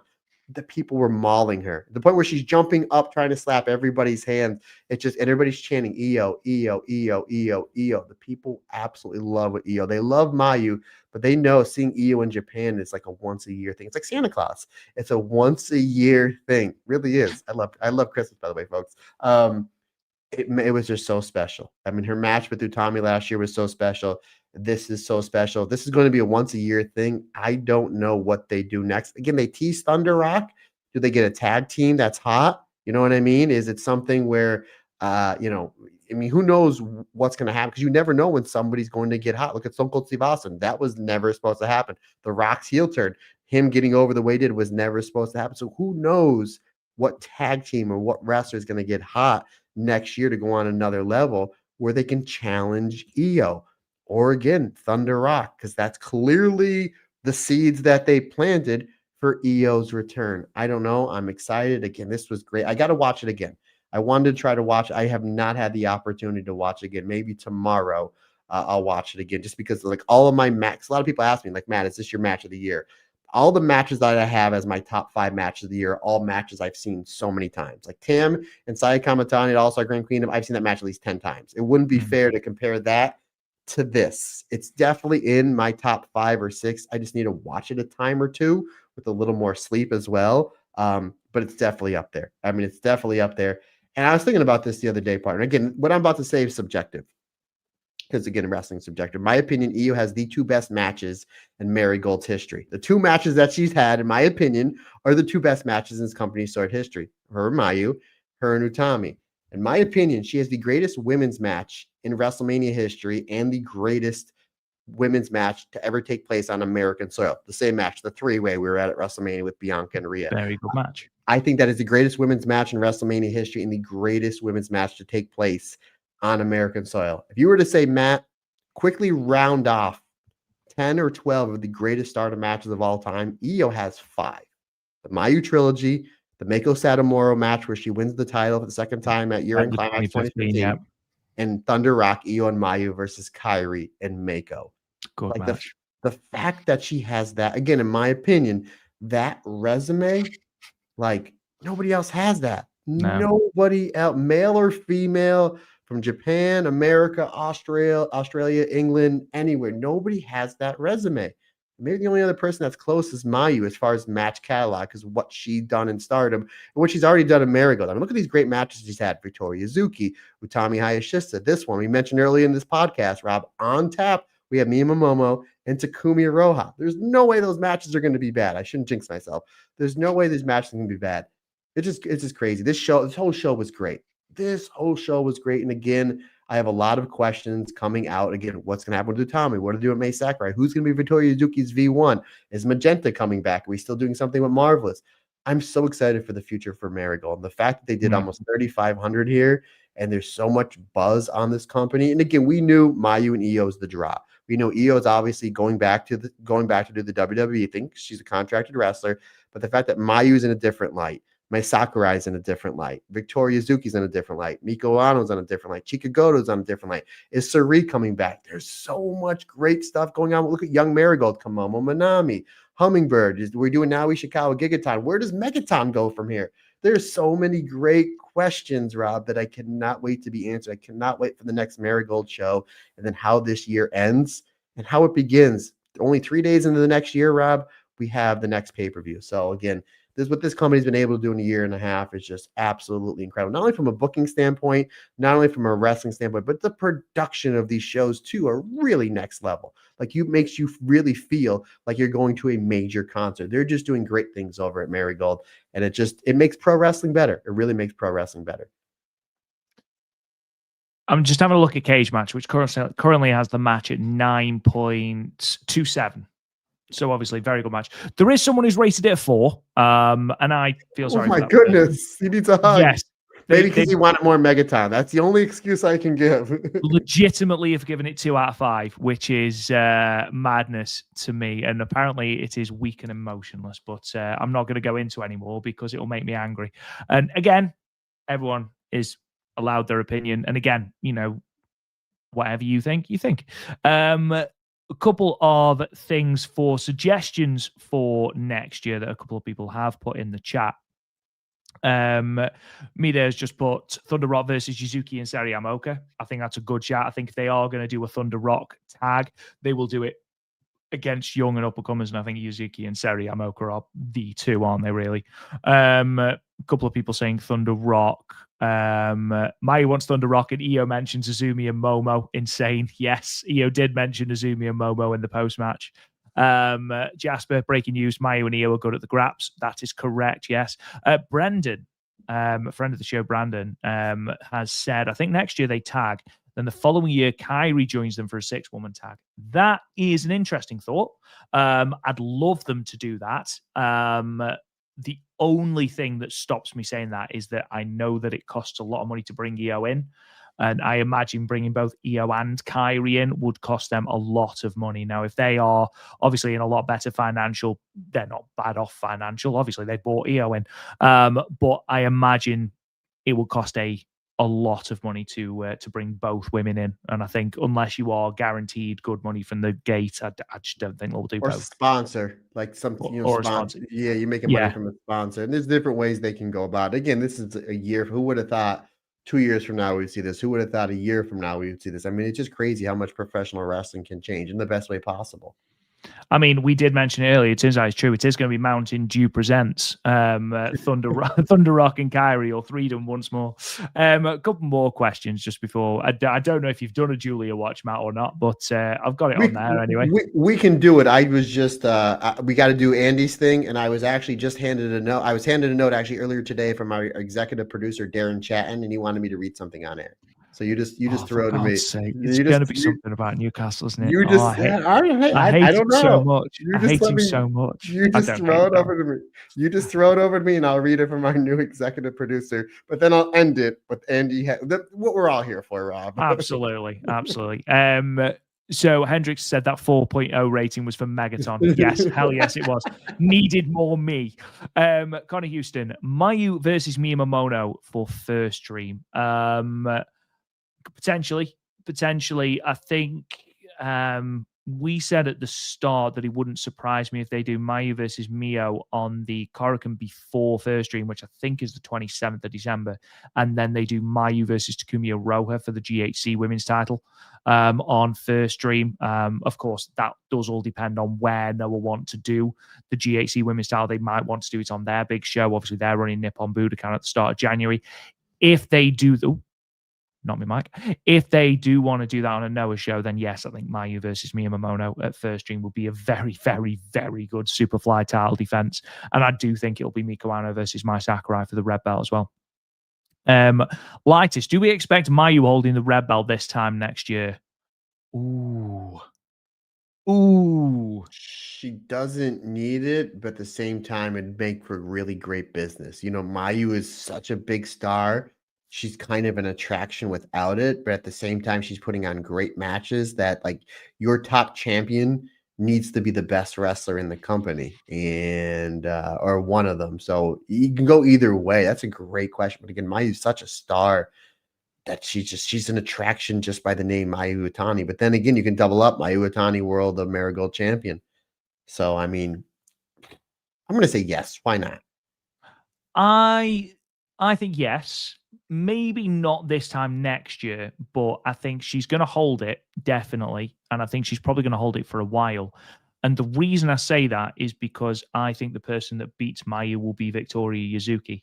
And I think that not only will Victoria Yuzuki beat for the red belt, I think she will beat her to become the first Grand Slam champion. Because don't forget, both Mayu and Victoria Yuzuki are in some sort of race to become the first Grand Slam champion of Marigold. And I think they will hold off Victoria Yuzuki beating Mayu until it is a pivotal historical moment. And I think the first Grand Slam championship with Victoria Yuzuki taking the red belt off of Mayu to beat Mayu to being the first Grand Slam champion, I think that will probably be the moment. So whether it'll be next year or whether it'll be potentially 2027, I think she will definitely hold it. She could be holding it this time next year. She might beat Miko and then hold it. I think if she holds it, she'll hold it for a while though. Hendricks, Mountain Dew presents Marigold Purple Thunder Rock Bash. Apparently, Purple Thunder is an actual Mountain Dew flavor. I see the Twin Towers. So Mida said, I see Twin Towers taking the tag title belts from Misa and Jackie. Misa taking the Superfly from Mayu, and Mayu taking the United National title from Yuzuki. That's all good shouts. Yeah, good positive. And all makes sense. All makes sense. Yeah, sure. Absolutely. Because obviously, if we want to make this race for the Grand Slam Championship interesting, then obviously Mayu will have had to have held more belts. So taking the United National title, another example of her being better. Well, not better than Yuzuki, but you know what I mean, more of a mentor than Hazuki. Dirty Gato, I can see Julia in one of the Marigold pay-per-views next year. Agreed. I mean, anyone that read it on Twitter will know that she was having lunch for 6 hours with Rossi prior to the show, which is quite a long lunch. I know that they would want to do that. I know that Julia wants to do that, but whether that actually happens or not, I guess, is just it's a matter of timing, really. If she's doing stuff as I mean, they weren't going to let her do this because of IYO, and IYO was the big one. I don't think they wanted more than one. And I think with Julie being the WWE champion as well, I think that was always going to be an issue. Andy Roberts just booked Mayu versus Victoria, red belt for white belt for first Grand Slam champion. Hell yes, I have. Hell yes, I have. Yes, actually, that is something I did want to bring up. Media has just put up that before the show, there was a ceremony in tribute to Katsumi Sasazaki. It wasn't televised, but there was stuff on social media. At least I didn't see it being televised. It might have been televised. I didn't turn it on until just before Kazuna Tanaka. So, yeah, obviously Katsumi Sasazaki, the referee who's unfortunately passed away a couple of weeks ago. And then at the end, EO hugged the photo, and then there was a photo shoot. So that was a great. I think his funeral might have been today, actually, because I think Nanae's put something on social media of them all. So yeah, again, really, really sad. Leaves behind two daughters, and again, it's such a horrible way as well.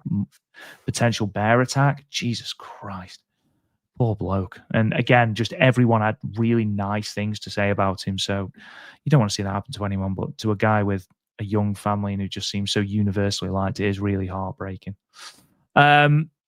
Right, I think that's it for the questions, Mr. Turner. I don't think we've missed any. So in that case, we need to go to the most important thing in the entire world. And that is, of course, Andy Hedder's ratings. Before we do that, my man. So this is the note I was handed. Well, what this is, and you have to make light of this because I don't know this, and this could be AI.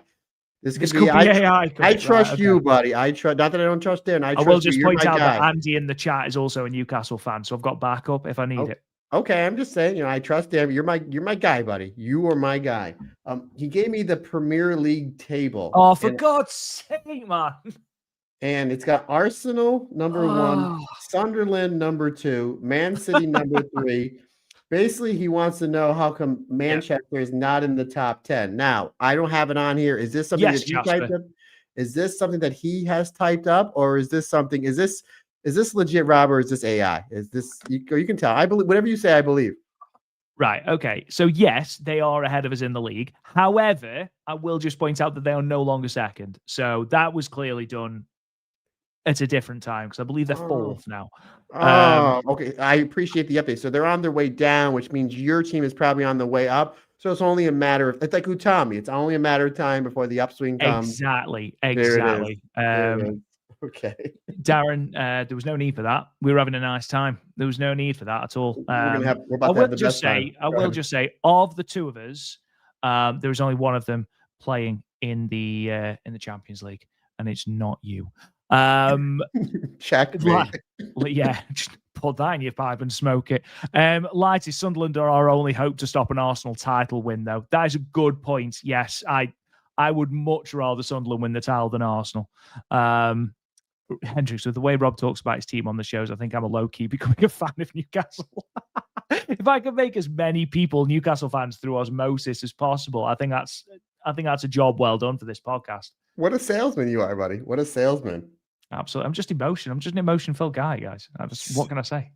Rob Goodwin, are you ready? Now we've been podcasting. We've been podcasting about 3 hours. We are not equipped to give this award. And we wish Andy Hedder. We wish Andy Hedder could be the best gear on the independents, no doubt about it. Now, best gear, I'm going to agree. Again, I'm going to agree with them. I thought this gear was phenomenal. Utami Hayashishita. Utami's gear. Yeah, the gear was lovely. I did think Chika Goto's looked good. Even though someone on Twitter did put, what did they say? It looks like she's just thrown everything at the wall and seen what sticks, and it just looks cool. And actually, yeah, it does. It's such a mishmash, but it just works. But yeah, Utami's gear was fantastic. I thought Miku Aono's entrance robe was sensational as well. Again, this show had, great, one of the best wrestling shows of the year, and one of the greatest. God, yeah. One of the greatest new gear shows of all time in the history of pro wrestling. And then Andy had her best hair, Misa Matsui. So Misa Matsui comes away with 2 awards. Obviously, the most important, she comes away with the Twin Star Champ. And as important as that is, nowhere near as important as winning Andy Hedder's Best Hair Award on a day that had a lot of great hairdos. So congratulations to the 2 biggest winners, Utami Hayashishita and Misa Matsui. Congratulations. Absolutely. Just to sort of fill people in, unsurprisingly, Mayu Iwatani versus IYO SKY was everybody's favorite match, really. 81% of vote, with, I believe, just a couple of points for, so 10% for Victoria Yuzuki and Mai Sakurai, Utami and Miko 5%, and then other 5% as well. It only gives you 4 options. Unfortunately, in terms of what people would give this show, A, and that was 100% of people, which is quite impressive. This show was absolutely phenomenal. I loved it, and I know that we were a little bit puzzled by the finish of Utami and Miku. Please don't let that color your opinion of this show, because that match itself was tremendous. The show itself was incredible. One of the shows of the year, without a shadow of a doubt. And it's so much more than just Mayu and IYO. Who? Mayu and IYO to late night. Sorry, guys. Mayu and IYO was a great match, fantastic match. In fact, one of the matches of the year, my match of the year, without a shadow of a doubt. However, you throw in Mai Sakurai versus Yuzuki, you throw in Misa Matsui finally winning a belt in Marigold, you throw in that fantastic Seri Amoka match, you throw in the opener in Kazuna Tanaka versus Shino.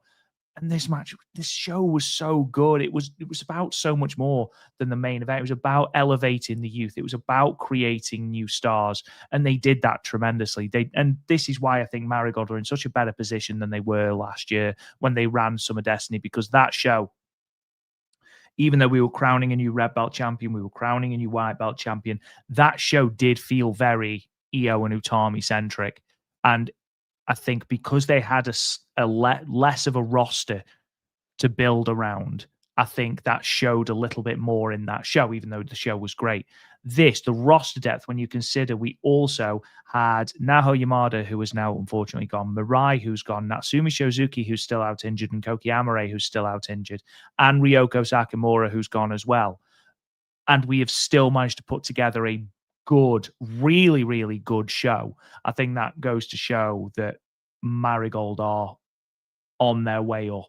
And I think that's a really, really exciting place to be. And again, the youngsters that are coming through, like, yes, okay, this wasn't the show where we had loads of Komomo Minami or loads of Nagisa Takibana or loads of Yuki Yamazaki, but they'll get their time. They'll get their moments, and that's going to be really, really exciting, because that crop of youngsters in Marigold is insanely exciting. And that's not even taking into account Yuzuki Ryosato or Kazuna Tanaka.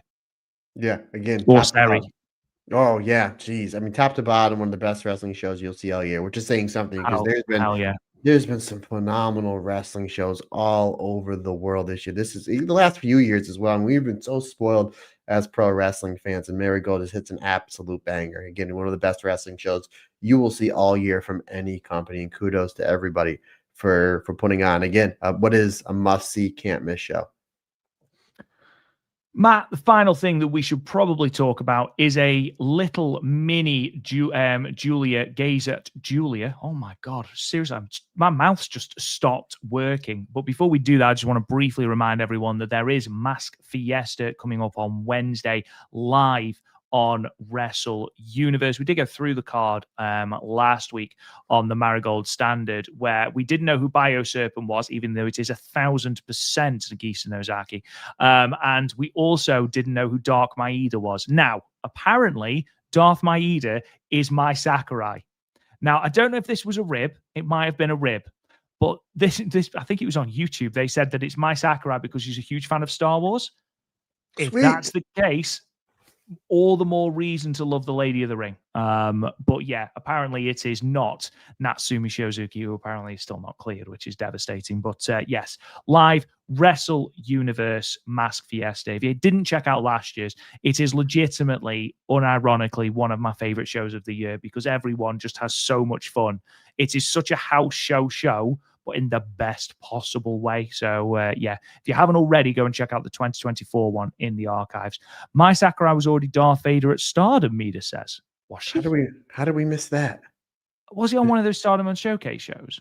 That was it. Yes, I think you're right. Yeah. Okay. Alternate universe Stardom. I think we refer to that as. Yeah, I'll be honest. I blanked the Stardom and Showcase shows from my memory. But that being said, Matt, let's have a quick gaze at Julia before we let these good people get on with the rest of their evening, because we've kept them a long time, considering we've only been talking about one show.